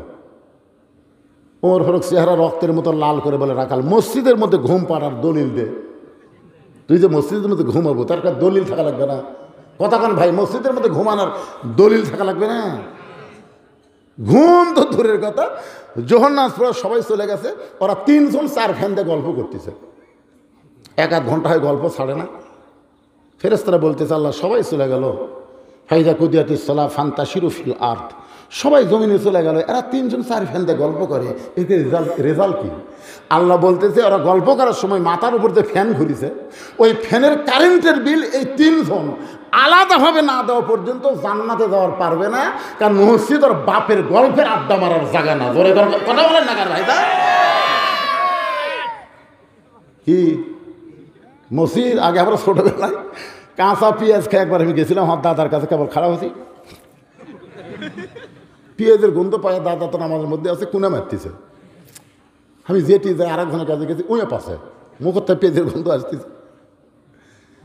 এই পেঁয়াজ খায় মসজিদে ঢুকিস, কাঁচা রসুন কাঁচা পেঁয়াজ খায় মসজিদের মধ্যে ঢুকলে ফেরেশতার কষ্ট হয়। দেখছেন, আগে পেঁয়াজ খায় মসজিদে ঢোকা যায়নি, মসজিদের মধ্যে পেঁয়াজ কুটতিছে, মুড়ি মারতি মসজিদ তোর বাপের রান্না খাওয়ার। এই আল্লাহর ঘরে মসজিদের গুরুত্ব আছে না নাই? জোরে বলেন, আছে না নাই? ওমর ফারুক বলেন, রাখাল সত্যি যদি হযরত ওমরকে দেখবার চাও তাহলে ফজর আজানের গুরুত্ব দিও। 5 ওয়াক্ত নামাজের মধ্যে সবচাইতে গুরুত্বপূর্ণ আজান হলো ফজরের আজান। আপনাদের এলাকায় মুয়াজ্জিন সাহেব ফজরের আজানে একই শব্দ 2 বার বেশি কয়। যুবকেরা এটা তোমরা শুনবার পাও? এই যুবকেরা বলেন, ময়নারা শুনবার পাও? কি শব্দ বাজান? আসসালাতু খায়রুম মিনান নাওম। এটা শোনার পরে তোমরা 3.5 হাত মানুষ 2.5 হাত কেন? আগে আসলে 3.5 হাত, আজান শুনে 2.5 হাত। শুনবি না যে আজান শুনতে কষ্ট লাগে, 3টা পর্যন্ত ফেসবুক চলাছে, আজান শুনবি? কিন্তু মাইকের আজান যে কামত পড়িছে, কম্বল তুলে দিছে, কম্বল তুলে দেওয়ার পরে পাও বার হয়ে আছে, পাও টেনে বুকের সাথে। আপনি জানলাতে তাকায় দেখবেন মনে চাউলের বস্তা ঢাকা তুলছে, আগাও নাই পাশাও নাই, কেরে। আপনি আস্তে আস্তে ঘরের মধ্যে ঢুকে খালি কম্বল টান দিয়ে দেখেন, কম্বলের তলে ওর সাইজ আর সকালবেলা সাইড টিপে কুত্তার সাইজ একই সাইজ। সকালবেলা সাইড টিপে কুত্তাক দেখছেন কীভাবে ঘুরে থাকে রে, ও একই সাইজ ভাই। এই জন্য যুবক সবাই বলতে হবে, আমি যাই বলবো, ফজরের নামাজ বাদ দিয়ে ঘুম পাড়ে যারা কুত্তার আমল করে তারা, বলা লাগবে ফজরের নামাজ বাদ দিয়ে ঘুম পাড়ে যারা, জোরে বলো, কুত্তার আমল করে তারা। পারবা? ঘুম পারবা? আর ঘুম পারবা? আমি ওয়াজকাল নাটোরে লালরে করছি, আপনার লালপুরের মধ্যে করছি, 4-5টা কুত্তা দৌড়াচ্ছে। আমি ওয়াজ শুরু করতে, মানে ওয়াজ আমার করবার দিচ্ছে না, কেন? কি ভুল করলাম রে? কুত্তা খেপলো কে? পরে দেখি আয়াতে বলতেছে, আল্লাহ সুম্মা রাদাদনাহু আসফালা সাফিলিন। ফজরের নামাজ বাদ দিয়ে ঘুম পাড়ে যারা কুত্তার চাইতেও খারাপ তারা। যে আমি বলছি ফজরের নামাজ বাদ দিয়ে ঘুম পাড়ে যারা কুত্তার চাইতেও খারাপ তারা, বলাও সারা, কুত্তারা সরে যাওয়াও সারা। কুত্তে বুঝে দিল আমাকে চাইতে ওরা খারাপ।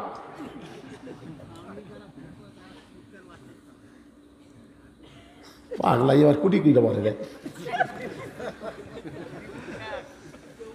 আজকের এই ওয়াজ শোনার পরে যুবকেরা যদি খেপে কয় ফজর বাদ দেব না রে, ঠান্ডার মধ্যে যে আজান শুনছে কম্বল মারছে রাখতি, একবারে যে ঠান্ডা বাজে উজু করে মসজিদে রওনা দেয়, ফেরেশতা বলে, আল্লাহ যে যুবক শীতের দিনে ল্যাপটসের মহব্বত বাদ দেয় ফজর নামাজ পড়তে মসজিদে যায়, আর রেজাল্ট কি? আল্লাহ বলতেছে আজকে যদি বদরের জিহাদ থাকতো এই যুবক বদরের যুদ্ধের সৈনিক হয়ে যেত। 2-4টা ভাঙ্গাচোরা বুড়ে নামাজ পড়ে কাম হবে না তো, এই যুবকদের নামাজ ধরা লাগবে। নামাজ হচ্ছে সরকারি চাকরির মতন ইবাদত। সরকারি চাকরি যেমন সব বয়সে হয় না, নামাজটাও সব বয়সে হয় না বাজান। এই জন্য রাসূল বলেছেন 7 বছর থেকে নামাজের তালিম দাও, 10 বছর থেকে জোর করে নামাজ ধরাও। কারণ বুড়া বয়সে নামাজ ঠিক মতো পড়ে পারবেন না তো। অনেক মসজিদের মধ্যে সিয়ার ঢুকছে, জোরে কোন কথা ঠিক কিনা? ওটাকে জুয়ান মানুষ, তাই বুড়া ভাঙ্গাচোরা পারতেছে না, কি করবি? তাই যুবকেরা মনে কষ্ট নিও না বাজান। আজ থেকে মনোযোগ দিয়ে কথাগুলো শুনে খেয়াল করবা আমলের নিয়তে। এতদিন রাখাল নামাজ পড়েছে বারান্দায়, কিন্তু আজকে নামাজ পড়বে সামনে কাতারে। এখন সামনে কাতারে নামাজ পড়বার গেলে মসজিদের ভিতরে ঢোকা লাগবে। মসজিদের মধ্যে ঢোকার নিয়ম আছে না নাই? ডান পায়ে একই দোয়া। আওয়ামী লীগ বলতেছে আল্লাহুম্মা আফতাহলি আবওয়াবা রাহমাতিক, বিএনপি বলতেছে আল্লাহুম্মা আফতাহলি আবওয়াবা রাহমাতিক, জামাতকে আল্লাহুম্মা আফতাহলি আবওয়াবা রাহমাতিক। সবাই ডান পায়ে ঢুকতেছে। ফেরেশতাকে আল্লাহ কি দেখতেছি, সব যে একই নিয়মে ঢুকতেছে। আল্লাহ কয় আমার ঘরের মধ্যে কোনো নিয়ম চলবি না, একটাই নিয়ম, আল্লাহর নিয়ম। ধরে কোন কথা ঠিক কি? ঢুকে দেখে ভাই ইমাম সাহেবের মায়ের অসুখ। ইমাম সাহেব মাওকে নিয়ে হাসপাতাল গেছে। এখন আওয়ামী লীগ, বিএনপি, জামাত ইসলাম, জাতীয় পার্টি কে রে হুজুর নাই, নামাজ পড়াবি কে? জামাত ইসলাম আওয়ামী লীগের নেতা বলতেছে ভাই আপনি যান। তারপরে ভাই রে আমরা খালি মাঝে মধ্যে ঢুকি ভাই, কিন্তু ওই জায়গাতে আমরা জীবনেও যাই না ভাই। বিএনপি বলতেছে ভাই তাহলে আপনি যান। এই পাগলা সামনে যা, দেরি করিস কেন, নামাজের সময় হয়ে গেছে। তাই বা হারিয়ে যান। এই কিসের জামাত, এই মসজিদের মধ্যে কিসের আওয়ামী লীগ, কিসের বিএনপি, কিসের জামাত? আমরা সবাই ভাই ভাই একসাথে কাতার সোজা করতে চাই। ধরে কোন কথা ঠিক কিনা? আল্লাহ রে বেড়া হলো 14 দল 20 দল, আর তোমার ঘরের মধ্যে এক কাতার। আল্লাহ বলে আমার আইন যখন সবাই মানবে তখন কোনো দলাদলি থাকবে না, সব মুসলমান এক দল হয়ে যাবে। ধরে কোন কথা ঠিক কিনা? আল্লাহ কেন বললেন ওয়াতাসিমু বিহাবলিল্লাহি জামিয়া ওয়ালা তাফাররাকু? তোমরা এত দলাদলি করো না, তোমাদেরকে এক কাতার হওয়া লাগবে। হুকুম কার? এতদিন রাখাল নামাজ পড়ছে বারান্দায়, কিন্তু আজকে নামাজ পড়বে সামনে কাতারে। ডান পায়ে দোয়াটা পড়ে মসজিদের মধ্যে ঢুকে সামনে যাবার চায়। প্রত্যেকটা সাহাবী নড়ে সরে রাখালকে যাওয়ার রাস্তা করে দেয়। রাখাল কয় আল্লাহ রে বারান্দার থেকে কি ভাবছিলাম রে, ভিতরে দামি দামি, কিন্তু ভিতরে ঢুকে দেখতেছে হামুজা এরাও দেয়। কি মনে করছেন? এসপি সাহেব সামনে কাতারে, আর একটা মুসল্লি লাগবে, তাছাড়া কাতার পুরো হচ্ছে না। এসপি খালি পিছনের দিকে তাকাই করে, একটা কেউ নাই। তাকাই থেকে দরজা চৌকিদার খাড়া হয়েছে। এসপি দেখতেছে আয়। চৌকিদার বলে না স্যার আপনি এসপি, আমি চৌকিদার। আরে পাগলা ওটা বাইরের কথা, ভিতরে আয় তো দেখাচ্ছে আয়। এসপি তখন বলতেছে ভিতরে ঢুকে পিছনে খাড়া আছে, তোকে পিছনে থাকিস কে ভাই? ভাই কাছে আর কাছে খাড়া হয়, আমার গোড়ালির সাথে গোড়ালি মিল কর। হ্যাঁটা উঁচা হলে কিন্তু জামাতের একটা সব হওয়া যাবে না, গোড়ালির সাথে গোড়ালি মিল করা লাগবে। চৌকিদার বলতে স্যার আমার পায়ের গোড়া ফাটা, আপনি তেল তোলা স্যার, যদি ঘষণ লাগে এই পাগলা পরে কি হবি সেটা পরের চিন্তা, আগে খাড়া হয়। চৌকিদারকে আল্লাহ রে এটা কি নিয়ম রে?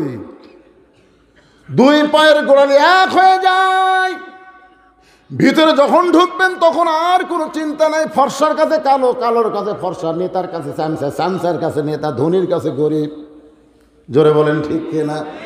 এসপির কাছে চৌকিদার, কাতার সোজা হয়ে গেল। রাখাল সামনে কাতারে গিয়ে মেহরাব বরাবর, সামনে কাতারে মেহরাব বরাবর ফজরের 2 রাকাত সুন্নত আছে না নাই? রাখাল 2 রাকাত সুন্নত পড়ে চুপটি করে বসে আছে। আজকে প্রাণ ভরে হজরত উমর দেখ মরে এখানে আমার সামনেই রে মশা, আমি আলাদা। এমন সময় একজন সাহাবী মসজিদের মধ্যে ঢুকে থেকে জায়গা দখল। যেই সাহাবী মসজিদের মধ্যে ঢুকে দেখতেছে, এই সাহাবীর নাম হলো ওসমান গনি। ধরে বলেন নাম কি? ওসমান গনি। কয় আমার জায়গায় কে বসে আছে? আপনারা বলবেন হুজুর মসজিদের জায়গা শুধু একজনই নির্দিষ্ট, যিনি ইমাম।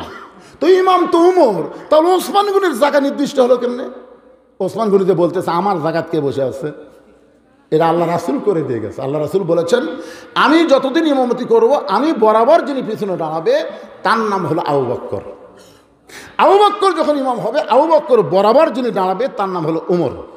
উমর যখন ইমাম হবে, উমর বরাবর যিনি পিছনে দাঁড়াবে তার নাম হলো ওসমান। ওসমান যখন ইমাম হবে, ওসমান বরাবর পিছনে যিনি দাঁড়াবে তার নাম হলো আলী। আলী যখন ইমামতি করবে, আলী বরাবর।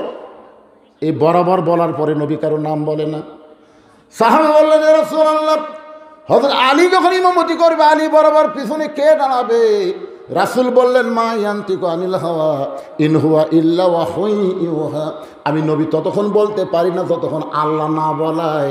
ওই আলী পর্যন্ত হলো খোলাফায়ে রাশেদিন। তাহলে হযরত ওমর যখন ইমামতি করবে, ওমর বরাবর পিছনে কে দাঁড়াবে? আপনারা এতক্ষণ কি বুঝলেন? জোরে কার নাম কি? কিন্তু আয়সা থেকে জায়গা দখল। নবীর যত সাহাবী আছে সবচাইতে নরম কলিজার সাহাবী ওসমান আর আবু বকর। ওসমান গনি এসে দেখে লোকটার সাইডে একটু জায়গা আছে, ওই জায়গার মধ্যে দাঁড়িয়ে হন ওসমান গনি 2 রাকাত সুন্নত নামাজ পড়ে বসে রাখালের দিকে 3 বার তাকাচ্ছে। 3 বার। ধরে বলেন কয়বার? 3 বার। কেন তাকাচ্ছে? কোনোদিন দেখেনি তো, ভালো করে দেখতেছে। কে রে এ মালটা, কে রে? এরকম করে দ্বিতীয়বার তৃতীয়বার যেই তাকাচ্ছে, এই মিয়া বারবার আমার দিকে কি দেখিস মিয়া? ওসমান গনি ভয় ঠেলায় খাড়া হয়ে গেছে। কে রে? খালি 3 বার তাকাছি, এত গরম। মূর্খ লোকের দিকে আপনি যদি বারবার তাকান কিন্তু খেপে যাবি। তোর কোন কথা ঠিক না।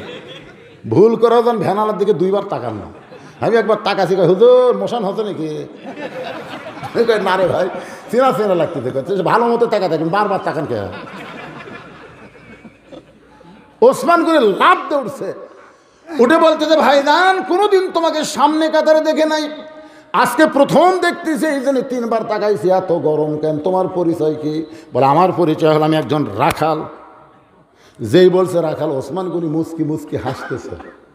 মুচকি মুচকি হাসার কারণ হলো রাখাল যারা হবে তাদের ভাষা নরম হলে হবে না, রাখালের ভাষা একটু গরম থাকা লাগবে।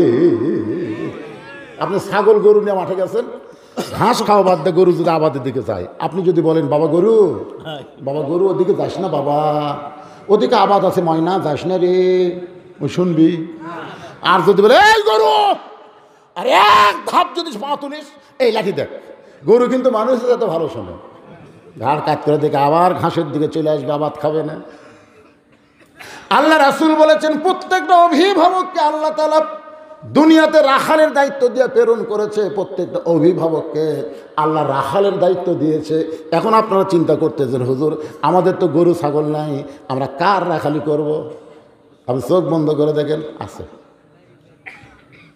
আছে। এটা রূপক অর্থে আমি বলতেছি, রূপক। আপনার বাড়িতে 42 বছর একটা গাভী আছে, গাভীর বয়স হলো 42। এই গাভীটা হলো আপনার বউ। আমি কিন্তু বলেছি রূপক অর্থে, হাসাও চলবে না। আপনার বাড়িতে 22 বছর একটা আড়িয়া গরু আছে, আড়িয়া। এই আড়িয়া হলো আপনার বেটা। আপনার বাড়িতে 17 বছর একটা বকনা আছে, এই বকনা হলো আপনার মেয়ে। আপনি বলেন তো, আপনার গাভী, আপনার আড়িয়া, আপনার বকনার উপরে আপনার রাখালি করার দায়িত্ব আছে না নাই? এক কথা কেন আছে না নাই? গাভী মানে আপনার বউ, আপনি রাখালি করবেন। জোহরের নামাজ পড়ে আপনি ভাত খাবার গেছেন, 3 তরকারিতে ভাত দিছে, আল্লাহুম্মা বারিক লানা ফিমা রাযাকতানা ওয়া কিনা আযাবান্নার দোয়া পড়ে বিসমিল্লাহ বলে যেই খাবার যাচ্ছেন, আপনার বিবেক বলতেছে, কে রে রাখাল, এই তোর বউ যে তোর তরকারি ভালো পাক করে খাবার দিল, আর তুই বিসমিল্লাহকে সমানে খাস, রাখালি করবে না? তখন বলতেছে, কে গো বিবি, তুমি তো এত কষ্ট করে আমাকে ভাত খাবার দিলে, তুমি নামাজ পড়ছে? বউ বলতেছে, আমি গোসলই করিনি। তখন আপনি কি ভাত খাবেন? ভাত যদি খান, আল্লাহর কোরআনের আয়াত আপনার অমান্য হবে। আল্লাহ বলেছেন, কু আনফুসাকুম ওয়া আহলিকুম নার, জাহান্নামের আগুন থেকে বাঁচতে গেলে তুই একলা স্বামী বাঁচলে হবে না, তোর আহাল পরিবার নিয়ে বাঁচা লাগবে। জোরে কোন কথা ঠিক কিনা? গোসল কর, নামাজ পড়। যতক্ষণ গোসল করে নামাজ না বলবো ততক্ষণ আমি ভাত খাবো না। বউ ভয়ের চোটে গোসল করে নামাজ পড়ে আসে, যখন আপনাকে আবার ভাত দিচ্ছে, মুখ একটু ভার করে আছে, বুঝছেন না আপনি যে রাখালি করছেন, তখন আপনি বলবেন, হুন্না লিবাসুল্লাকুম ওয়া আনতুম লিবাসুল্লাহুন্না। আল্লাহ বলেছেন, স্বামী হলো বিবির পোশাক, বিবি হলো স্বামীর পোশাক, আমরা দুইজনে এক থালিত খাবো। আজকে তোমাকে ভাত তুলে খিলাবো, ময়না টিয়া সোনার পাখি। বইয়ের মান ভাঙাতে, রাগ ভাঙাতে যা করা লাগে, রাখালি করে নামাজ পড়াছেন, সমস্যা কি? এখন আপনি এক থালিত দেয়, আল্লাহর কোরআনে বলেছেন স্বামী হলো বিবির পোশাক, বিবি হলো স্বামীর পোশাক, তাহলে এক থালিত খাওয়া যাবে না? আজকে বউকে আপনি তুলে তুলে খাওয়ান, বউকে আমি কি করবো, তুমি কাঁটা বেছে দাও। আর আমি তোমাকে খিলাই, কেন একলা খিলাইলে হবে না, আপনাকে খাওয়া লাগবে। ওরে মহব্বত রে, দুইজন যখন খায় ফেরেশতাকে আল্লাহ এই দুই স্বামী স্ত্রীর খবর কি, আল্লাহ বলে দুটাই একসাথে জান্নাতি। ধরে কোন সুবহানাল্লাহ। এশার নামাজ পড়ে আপনি বাড়ি ঢুকলেন, আপনি একটা মুসলমান, আপনার বাড়ির থেকে হরি হরি হরি হরি লোল করে, আমি মুসলমান, আমার বাড়িতে হিন্দুর পূজার বাদ্য বাজে কেন? ঘরের মধ্যে ঢুকে দেখেন আপনার গাভী স্টার জলসা দেখতেছে। ওই সময় আপনি কি রাখালি করবেন? ওই সময় যা বলবেন, দেখি তো আমিও দেখি, তুমিও দেখো। তুই জানিস যেই দেশের চ্যানেল দেখতেছিস, ওই ভারত 400 বছরের পুরাতন বাবরি মসজিদ ভাঙ্গা ওই জায়গায় রাম মন্দির বানাচ্ছে রে। ভারতের মন্দির বানানোর বহু জায়গা আছে, কিন্তু সেই জায়গা না বানায় মসজিদ ভেঙ্গে ওই জায়গাতে রাম মন্দির বানাচ্ছে। আর সেই ভারতের চ্যানেল দেখিস, তুই কি মুসলমানের বউ না? বউ স্বামী পাও ধরে বলে, ওরা যে আমাকে মসজিদ ভাঙ্গিছে এ কথা আগে কবেন না, আজ থেকে তৌবা করলাম, জি বাংলা স্টার জলসা দেখবো না। ফেরেশতাকে আল্লাহ খবর কি বলে, স্বামী স্ত্রী দুটাই জান্নাতি। আপনি জোহর নামাজ পড়তে গেলেন, যাওয়ার সময় আপনার ছেলের কোনো খবর করলেন না, কিন্তু ভাত খাওয়ার সময় আপনি ডাকতেছেন, বাবু বাবু আসো ভাত খাই। ফেরেশতাকে আল্লাহ এই কত বড় শয়তান, একলা একলা নামাজ পড়লো, বেটাক ডাকলো না, আর ভাত খাওয়ার সময় ডাকতেছে কি? ওই সময় ছেলে আসলে আপনি মাথায় হাত দিয়ে বলবেন, বাবু 7 বছর থেকে নামাজের তালিম দেওয়া, 10 বছর থেকে জোর করে নামাজ ধরানো, এই তুই নামাজ পড়িস না কেন? তোর কারণে আমি জাহান্নামে যাব। এমন ভাবে খাওয়ার আগেই সাইজ করা, যখন সকালে ফুল প্যান্ট পরে বাইরে হয়ে, থাম, কি এটা কি পড়ছো, এটা কি রে এত টাইট করে? বাড়িতে কখন আসবে? সন্ধ্যার সময়। তো সন্ধ্যার সময় বাড়িতে আসবে, সকালে ফুল প্যান্ট পরে যাচ্ছিস, পেশাব করবো না? তোকে আব্বা কিভাবে করবো রে শয়তান, এটা পরে তো বসা যাবে না, কিভাবে করবো? তুই মুসলমানের বাচ্চা কুত্তের মতন খাড়া হয়ে পেশাব করবো? তুই জানিস ওই ব্যক্তির কবরে সবচাইতে বেশি আযাব হবে যে পেশাব থেকে পবিত্র হয় না। আমার বেটা হয়ে ঢিলা ঢালা পায়জামার মতন ফুল প্যান্ট পরবি। মুসলমানের বাচ্চা টাকনুর উপরে থাকবে, নাভির উপরে থাকবে। এরকম রাখালি করার দরকার আছে না নাই? রাখালি করবেন ছেলের উপরে। ফজরের সময় ছেলের ঘুম পাড়তে দিবেন না, 3টা পর্যন্ত মিছির খেলা দেখবে, আর ফজরের সময় কুত্তার আমল করবে। এইটা বাবা হয়ে সহ্য করা যাবে না। ধরে বলেন কথা ঠিক কি না? আপনার বাড়িতে 17 বছর একটা বকনা আছে, বকনা মানে কি? মেয়ে। রাখালি করবেন না? আপনাকে রাখালি করা রাখবে। আল্লাহর নবী ঘরের মধ্যে ঢুইকা দেখে 9 বছরের ফাতেমা হাতের মধ্যে 2টা চুরি দিয়ে মুসকে মুসকে হাসতেছে।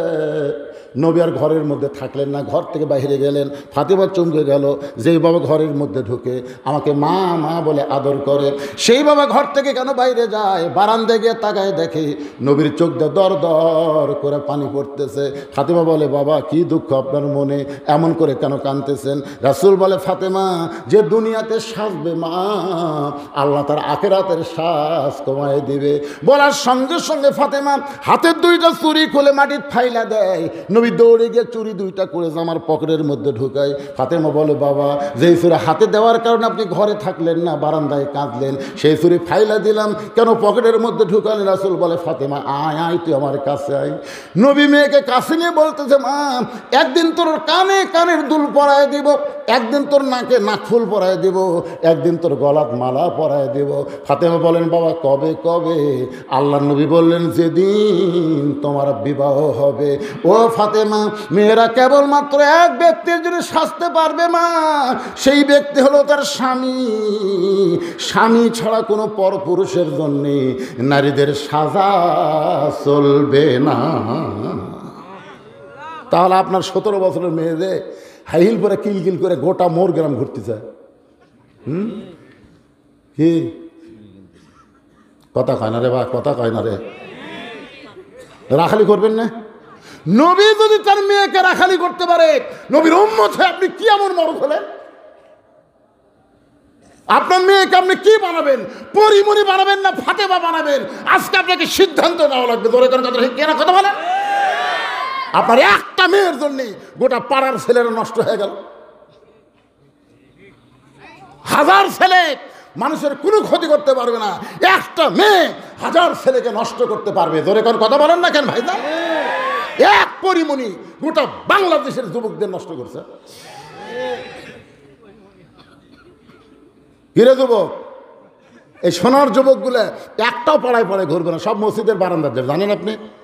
খালি মেয়েদেরকে আপনি পর্দার মধ্যে ঢুকেন। আল্লাহ কোরআনে বললেন, অকরনা ফি বুয়ুতিকুন্না ওয়ালা তাবাররাজনা তাবাররুজাল জাহিলিয়াতিল উলা। গভীর রাত্রে স্বামীকে বুকের মধ্যে নিয়ে ফাতেমা কাঁদতেছে। আমার মায়েরা যারা পর্দার অন্তরালে একটু মনোযোগ দিয়ে শোনেন। হযরত আলী চমকে বলে, ফাতেমা কান্দার কারণ কি? বলে, আল্লাহ আমার দোয়া কবুল করেছে। আলী বলে, ফাতেমা দোয়া কবুল হলে কান্দো কেন? বলে, কি দোয়া কবুল করছে আপনি কি শুনবেন না? আজকে গভীর রাত্রে আল্লাহ আমার মৃত্যু দিবে। যেই বলছে গভীর রাত্রে মৃত্যু হবে, সঙ্গে সঙ্গে হযরত আলী ঘরের মধ্যে পড়ে গেলেন। ফাতেমা মুস্কি মুস্কি হেসে স্বামীর মাথাটা উড়াতে নিয়ে কপালে একটা চুমু দিয়ে বলে, স্বামী গো, এমন করে আপনি কাঁদবেন না, কারণ দুনিয়া থাকার জায়গা না, আসলে যাইতে হবে। যতই সুন্দর বাড়ি করেন, যতই সুন্দর করে প্রসাদ নির্মাণ করেন, কিন্তু যেদিন ডাক পড়িবে কবর মাঝে যাইতে, জোগাড় কিছু করছো বন্ধু তার মাঝে বিছাইতে। থাকতে পারবেন নাকি? ফাতেমা বলতেছেন, দুনিয়া থাকার জায়গায় আসলে যাইতে হবে, আমি মরে যাব। এইটা শোনার পরে এমন করে আপনি কেন কাঁদেন? ওগো স্বামী, আমি মরার পরে আমার 3টা চাওয়া আপনি পুরা করবেন। আলী কান্দের বলে, ফাতেমা দুনিয়ার জীবনে গরিব ছিলাম বলে।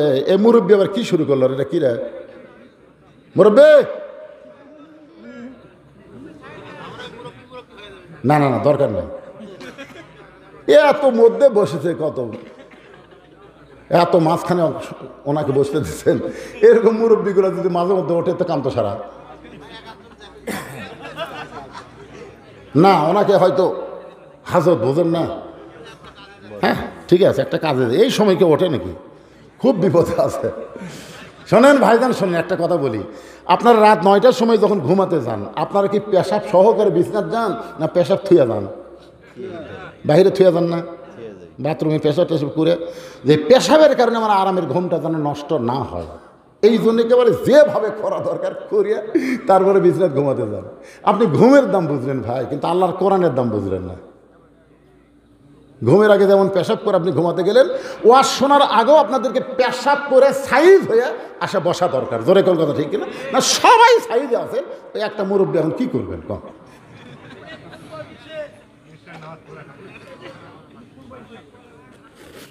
মাশাআল্লাহ, আল্লাহ এই কোরআনের ওসিলায় পেশাব জাতীয় যত ব্যাধি আছে সমস্ত ব্যাধি থেকে আল্লাহ আমাদেরকে হেফাজত করুক। জোরে কোন আমিন। আর কিছু সময় থাকা যাবে না? যাবে না ভাইজান? কেবল মায়েকের ওয়াজ করতেছি, ওরা মন খারাপ করবে, হুজুর তো আমাকে ওয়াজই করলো না। কয় ঘন্টা সেটা পরে হবে। এখন চিন্তা করেন, আলী কান্দার বলে, ফাতেমা দুনিয়ার জীবনে গরিব ছিলাম বল, তুমি কিছুই চাইলা না, মরার সময় তুমি কি চাইবা ফাতেমা? বলে, 1 নম্বর চাওয়া হলো আমাকে রাতের অন্ধকারেই দাফন করবেন। আমি রাতের অন্ধকারে মৃত্যুবরণ করব, দিনের বেলা দাফন করলে আমার পর্দার খেলাফ হবে। আমার 2 নম্বর চাওয়া হলো আমার জন্য কোনো জানাজার ব্যবস্থা করবেন না, আমার জন্য কোনো জানাজার ব্যবস্থা করবেন না। আলী বলে, ফাতেমা তুমি নবীর কলিজার টুকরা, তোমার খবর শুনলে হাজার হাজার মানুষ জানাজায় সামিল হবে। ফাতেমা বললেন, কোনো লাভ নেই। হাজার হাজারকে 1 কোটি মানুষ যদি বলে ফাতেমা ভালো, আপনি যদি বলেন ভালো না, কোনো লাভ নেই। আর দুনিয়ার তামাম মানুষ যদি বলে ফাতেমা ভালো, ফাতেমা খারাপ, আর আপনি যদি বলেন আমার বউ ফাতেমা ভালো, শুধু স্বামী ভালো বলার কারণে ফাতেমার জন্য আল্লাহ 8টা জান্নাতের দরজা খুলে দিল। এখন আপনারা বলেন বউ ভালো হওয়া লাগবে কার কাছে? আর আমাকে গুলো লব উল্টা কি কয়, খালি তুমি আমাকে দেখতে পারো না, খালি তুমি। গোটা পাড়া খুঁজে দেখো, আমার বিরুদ্ধে কেউ নেই। ওরে বাবা রে, পাড়ার লোক তো ভালো কয়, তাহলে তুই ওভার ডিউটি মারিস নাকি রে? আমার মায়েদের বলতেছি, বাপ, দুনিয়ার কোন পুরুষ মানুষ আপনাকে ভালো বললেই আপনি জাহান্নামী। কারণ আপনাকে কেমনে বললো ভালো? কারণ আপনাকে তো দেখেনি, ভালো না কালো কিভাবে বুঝবে? আর শুধু স্বামী যদি বলে ভালো, 8টা জান্নাতের দরজা ফাতেমা বললেন আমার জন্য খুলে গেল। ওগো স্বামী, আমার লাশটা খাটনিতে তুলবেন না। আমি হিসাব করে দেখলাম এই মুহূর্তে 4 জন ব্যক্তি খাটনি কান্দে নেওয়ার মতন ফাতেমার নাই। আমার বাবা যদি আজকে দুনিয়াতে থাকতো, মরা মেয়ের লাশের খাটনি বাবা কান্দে নিবার পারতো। কিন্তু 6 মাস আগে আমার বাবা দুনিয়া থেকে বিদায় নিয়েছে। আমার হাসান হোসেন এত ছোট, মায়ের লাশের খাটনি কান্দে নিবার পারবে না। আমি দেখলাম শুধু আপনি আমার লাশটা কান্দে করে নিয়া ওই জান্নাতুল বাগের পূর্ব কোণায় সবুজ রঙের একটা বাতি জ্বলবে, ওই বাতি বরাবর আমাকে দাফন করবেন। আমার কবর খুঁড়তে যদি আপনার কষ্ট হয়, আপনার একান্ত বন্ধু কেউ যদি থাকে দুনিয়ায়, তার একটু বলে দেবেন সে যেন আমার কবরটা খনন করে দেয়। আবু যর গিফারির কাছে হযরত আলী কবর খনন যখন হয়ে যাচ্ছে, এমন সময় কবরের মধ্য থেকে এমন একটা ভয়, আবু যর গিফারির কানের মধ্যে আর কবরস্থানে থাকতে পারলেন না। জান্নাতুল বাগী থেকে আবু যর যখন চলে গেছে, এমন সময় হযরত আলী ফাতেমার লাশটা নেওয়ার জন্য ঘরের মধ্যে ঢুইকে দেখে ফাতেমা নিজে নিজে শেষ গোসল করে, নিজে কাফনের কাপড় পরে তার 2টা সন্তানকে ঘুমায়া দিছে। কান্দে করে নিয়ে ওই জান্নাতুল বাগীর পূর্ব কোণায় সবুজ রঙের বাতির নিচে ওই ফাতেমাকে দাফন করার পরে হযরত আলী বলতেছে, আল্লাহ, এখনই বাড়ি যাওয়ার পরে আমার হাসান হোসেন চেতন পাবে। আর চেতন পায়ে যদি বলে বাবা মা কোথায়, যেই মা রাত্রেবেলা আমাদের ঘুমাই দিল সেই মা কোথায় গেল? আমি যদি বলি তোমাদের মা মারা গেছে, তাহলে আমার 2টা সন্তান বলবে আল্লাহ ভালো না, 6 মাস আগে নানাক নিল আর 6 মাস পরে আমার মা চলে গেল। কারণ 6 মাস আগে নবী দুনিয়া থেকে বিদায় নেওয়ার পর হাসান হোসেনের চোখের পানি এক মুহূর্তের জন্য বন্ধ হয় না। গোটা মদিনা খোঁজে আর বলে, নানা গো, আমাদের ফাঁকি দিয়ে তুমি কোথায় লুকাইলা? আবু বকর বলেছে, রে নবীর সাহাবীরা, হাসান হোসেন যতদিন নানা নানা বলে কানবে ততদিন খবরদার রওজার খবর দিও না।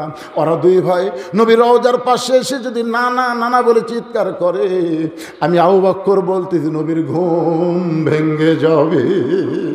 কারণ আমাদের নবী মরে নাই রে, আমাদের নবী মরে নাই, আমাদের নবী রওজার মধ্যে ঘুমায় আছে।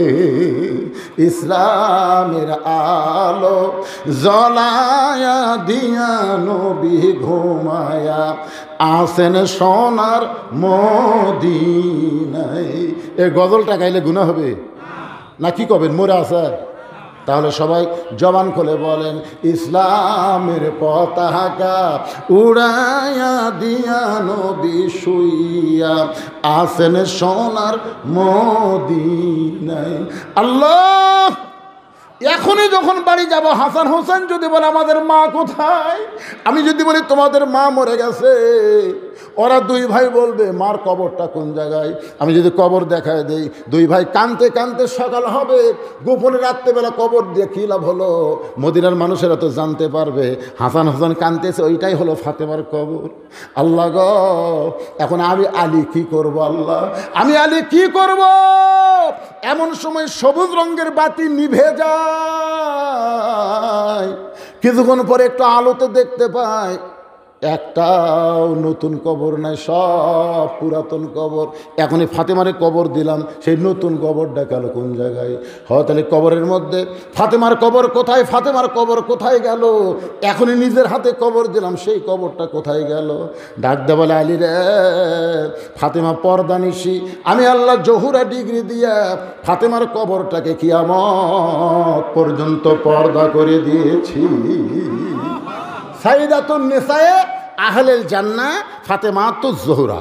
মারা শোনেন, ফাতেমার সিগনেচার ছাড়া একটা মেয়েও জান্নাতে যাবার পারবেন না।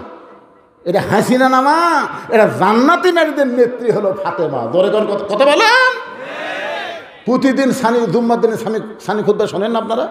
ইমাম সাহেব বলে না, সাইদাতুন নিসায়ে আহলেল জান্নাহ ফাতেমাতুজ জোহরা। মায়েরা পর্দার মধ্যে থাকেন মা। ফাতেমার সাথে জান্নাতে যাবার গেলে এর চাই তার ওয়াজ নাই। আলহামদুলিল্লাহ, যা হয়েছে। এখন ফিরে আসি আমরা কোন জায়গায় মনে আছে আপনাদের? শব্দ করলো, একটু মনোযোগ দিয়ে শুনবেন। ওসমান গনি চুপ করে বসে বলতে, ভাইজান কোনোদিন আপনাকে সামনে কাতারে দেখে নাই, আজকে প্রথম দেখতেছি। নিয়ত কি? বলে নিয়ত হলো দেখার জন্য ভাই, বারান্দার পড়ি তো দেখা যায় না, এই জন্য আজকে সামনে কাতারে যাচ্ছি। আজকে দেখা হলেই চলে যাবো, আর আসবো না, কারণ এখানে আসা খুবই কষ্ট। আসলে যারা পিছনে নামাজ পড়ে তারা কিন্তু সামনে যাওয়ার চায় না, জোরে কোন কথা ঠিক কিনা? কারণ এরা হলো ফাঁকি বাস, শেষে এসে আগে যাবে। যদি সামনে কাতারে আটকে দেখেন না, নামাজ শেষ করে তাকাই, দেখেন নিয়ত করছে সব, কতগুলো লোক দেখবেন সালাম ফিরানোর সাথে নিয়ত করছে একেবারে। এই জন্য দুই একটা মসজিদে কাঠের ইয়ে বেনাতে যায়, ফট করে মুখের আগে দিয়ে, কেন মুখের আগে দিলি তো বুঝার বেল যে কি দিল, এনা হলো সোত্রা। যারা বারান্দায় নামাজ পড়ে এরা সামনে কাতারে যাওয়ার চায় না। রাখাল বলতেছে আজকে দেখা হলে চলে যাবো, আর আমি আসবো না, কারণ বারান্দার মধ্যে মজা আছে। ওসমান গনি বলতেছে ভাইজান আজকে আপনার দেখা হবে, তার গ্যারান্টি কি? আজকে যে আপনি দেখতে পাবেন তার গ্যারান্টি কি? রাখাল বলতেছে আমার চোখ ভালো আছে। ওসমান বলে ভাইজান আজকে কয়েক বছর হলে সামনে কাতারে নামাজ পড়ি, এখন পর্যন্ত আমার দেখা হলো না। কয়েক বছর থেকে সামনে কাতারে নামাজ পড়ে এখন পর্যন্ত দেখতে পাইলাম না। রাখাল বলতেছে আমার দিকে ভালো করে তাকান তো, কয়েক বছর হলে পড়েন এখনো দেখবার পাননি? ওসমান বলে না ভাই এখনো দেখতে পাইলাম না। রাখাল দেখতে চায় হযরত ওমরকে, আর ওসমান দেখতে আসে নামাজের মালিক আল্লাহকে। এই লোভটা কিন্তু নবী দিছে, এই লোভ আল্লাহ নবী দিছে। আল্লাহ নবী বলেছেন আসসালাতু মেরাজুল মুমিনিন। আর এক জায়গায় নবী বলেছেন, বুখারী শরীফের প্রথম হাদিস, এটার প্রথমেই হাদিসটা আছে, আনতাবুদুল্লাহ কাআন্নাকা তারাহু ফাইল্লাম তাকুন তারাহু ফাইন্নাহু ইয়ারাক। আল্লাহ কোরআনে বলেছেন অসজুদ ওয়াক্তারিব।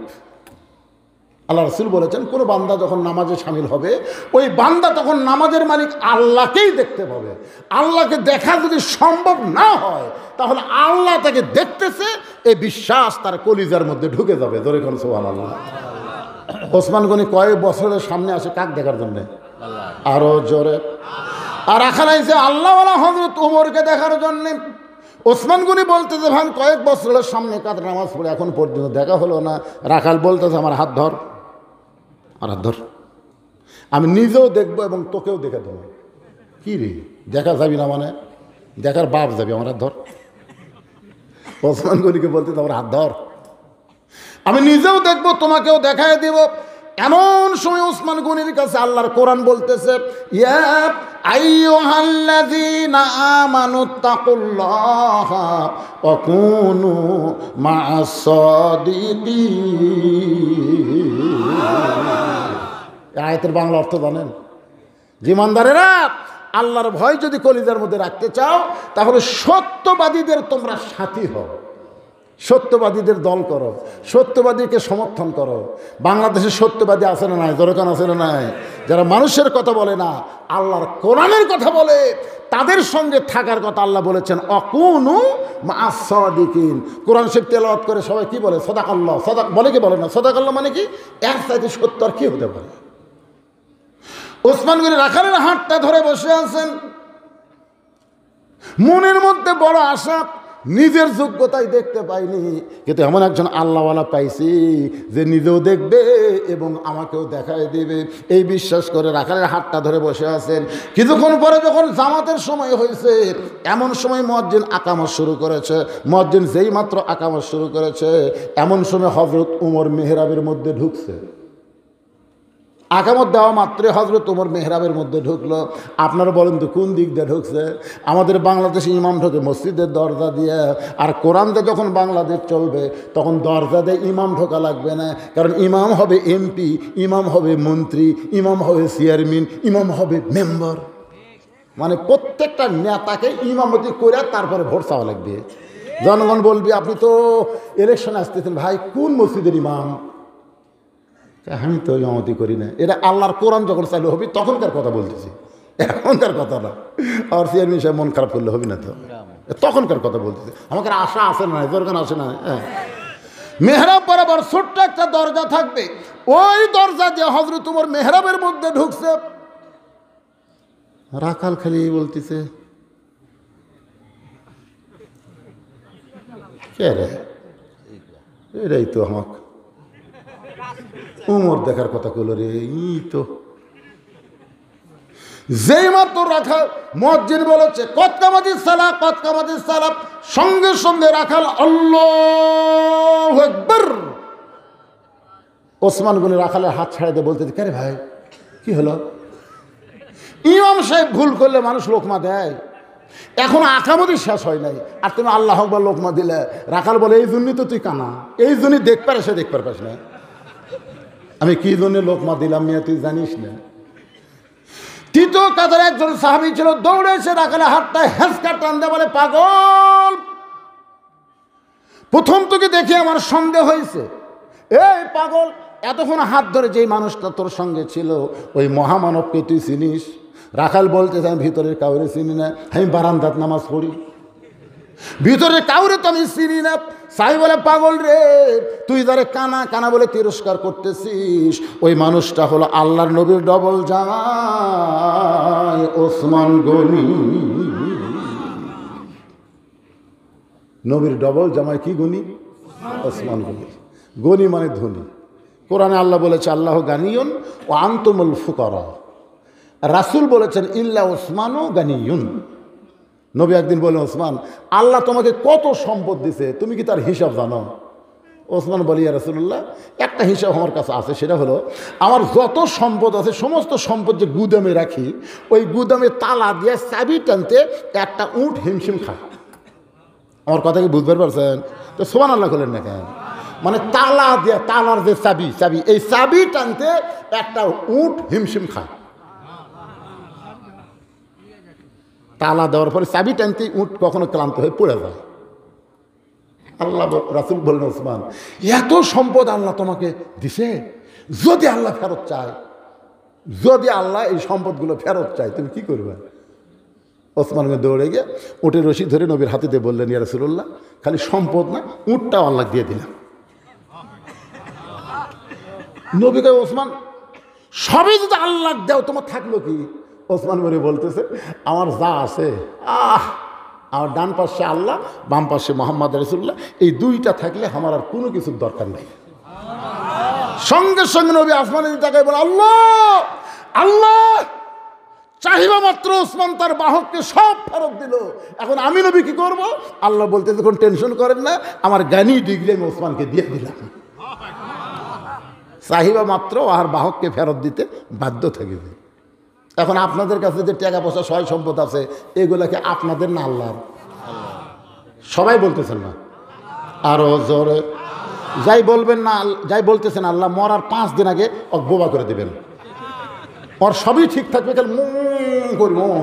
আল্লাহ রাসূল বলেছেন, কোনো ব্যক্তি সারা জীবন যদি পাপ করে আর মৃত্যুর সময় যদি আল্লাহ আল্লাহ করে মারা যায়, শুধু আল্লাহ আল্লাহ মুখে জারি থাকার কারণে আল্লাহ তার জীবনের সব গুনাহ মাফ করে দেয়। তাহলে আপনার মরার সময় বোবা হবে না, জবান খোলা রাখবেন? এই জন্য জবান সমস্ত সম্পদের মালিককে আরো জোরে। কারা কারা বিশ্বাস করেন 2 হাত তুলে আমার আল্লাহকে দেখান, লিল্লাহি তাকবীর। হাত নামান। এই যে ছেলে পেলে কষ্ট করে যে কোরআনের মাহফিল করলো, এরা যদি গান বাজনা করতো, তো গান বাজনা না করে কোরআনের মাহফিল করেছে, এতে কি আপনার খুশি? তাহলে আপনার কাছে এখন ব্যাগ যাবে। সম্পদের মালিক আল্লাহ, পকেটের টাকা থেকে যদি না দেন, ডাক্তার দেওয়া লাগবে। হ্যাঁ, হাত তুলেছেন, সম্পদের মালিক আল্লাহ। এখন আরো যাচ্ছে কোরআনের মাহফিলের জন্য। আপনি কি 20টা টাকাও দিতে পারবেন না? আপনি কি 10টা টাকাও দিতে পারবেন না? কিঞ্চিত হলেও দিবেন রে, দান বাক্স ঠেলা মারবেন না। অনেক লোক পকেটে টাকা থাকে, 500 আছে, 200 আছে, 100 আছে, 10 টাকা নাই, মারে ঠেলা 2 জন পার হয়ে যায়। ওরা 2 জনকে আল্লাহ তো গ্রহণ করুক রে, তোর হাতত বল আছে। কান্দের ফেরেশতাকে আল্লাহ, এই পকেট ভরা টাকা থেকে তোমার দান বাক্স ঠেলা মারলো, এর কান্দত আমি থাকবো না, লেখমো কি? এই শয়তানি কি লেখমো? পকেট ভরার টাকা থেকে মসজিদে দান বাক্স ঠেলা মারে, এরা মানুষ। আপনার কাছে যখন ব্যাগ যাবে, পকেটের টাকা আছে, যদি আপনি না দেন, ফেরেশতারা কিন্তু লজ্জিত হবে। কি লেখ মরে, এই পকেটের টাকা থেকে ব্যাগ ফেরত দিল, কে রে ব্যাগ আলা ফাটি কুটি রে,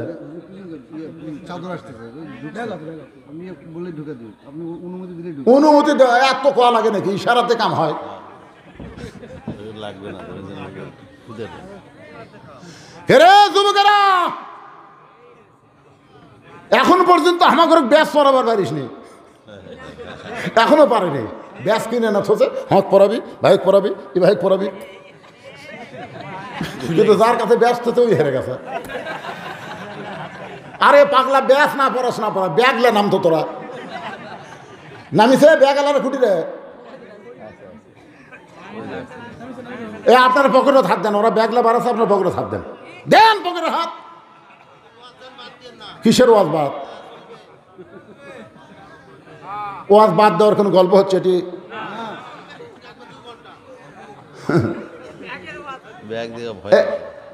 এ তো বাবা কে উঠলো রে ময়না, বসেন বাবা। বাচ্চা আনবেন এখন, আবার বাচ্চা কেটে আনবেন। ও টাকা দেবেন, আচ্ছা ঠিক আছে, বাচ্চার হাতে দিবেন। মাশাআল্লাহ, আসলে ছোটো ছোটো বাচ্চাদের হাতে আপনার দান করবেন। আপনি মরে গেলে ওরকে দেওয়া অভ্যাস থাকবে, আর আপনি যদি টাকালে বসে থাকে, মরে গেলে কই বুড়া মরতে ভালো আছে। 5 বছর পর গোরস্থানত যায় কবি কেরেম খামা খায় জায়গা ফেলাতে কী হবে রে, বাগুনের আবাদ করবো। জানেন অনেক ছেলেরা বাপের কবর বাগুন আবাদ করতেছে। কি তো তোমরা আদায় করবে না? কুটি করতেছে, দেখা যাচ্ছে না তো। আচ্ছা, এই দিক থেকে আরেকজন নাম লিখিয়ে হয়।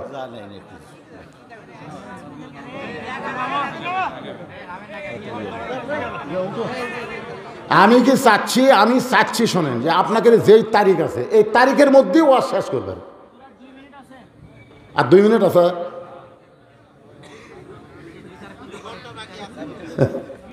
ওয়াজ বাকি আছে, বাকি আসতে যাবো না, কারণ আগামীকাল পর্যন্ত আমার কোনো গ্যারান্টি নাই। তো থুয়ে যাবো কেন ভাইজান? এরকম বলতে পারবো না যে আগামী বছর আবার দাওয়াত দেবো, এরকম বলার সাহস আমার নাই। এখান থেকে বাড়ি যাওয়ার পারবো কিনা তারই গ্যারান্টি নেই। ধরেন কথা ঠিক কিনা, এ ধরনের চিন্তাই আমার মাথার নেই। হ্যাঁ ভাইজান দেন, সব ছেলের যারা ডান্স আপনার কাছে ঘুরতেছে একটু দেন। এরা আসলে একজন, এই সাইডে মাত্র একজন দেখা। আচ্ছা এইদিকে একজন ধরো বাবা, ধরো ময়নারা, ধরো ধরো। তোমাকে শপিং ব্যাগের অভাব পড়ছে কেন, এত ব্যাগ বাড়ি। একটু জিকির করেন লা ইলাহা ইল্লাল্লাহ, লা ইলাহা ইল্লাল্লাহ। আমার মায়েদের মধ্যে গেলে কিন্তু আজকে অনেক টাকা আদায় হবে। আমি মা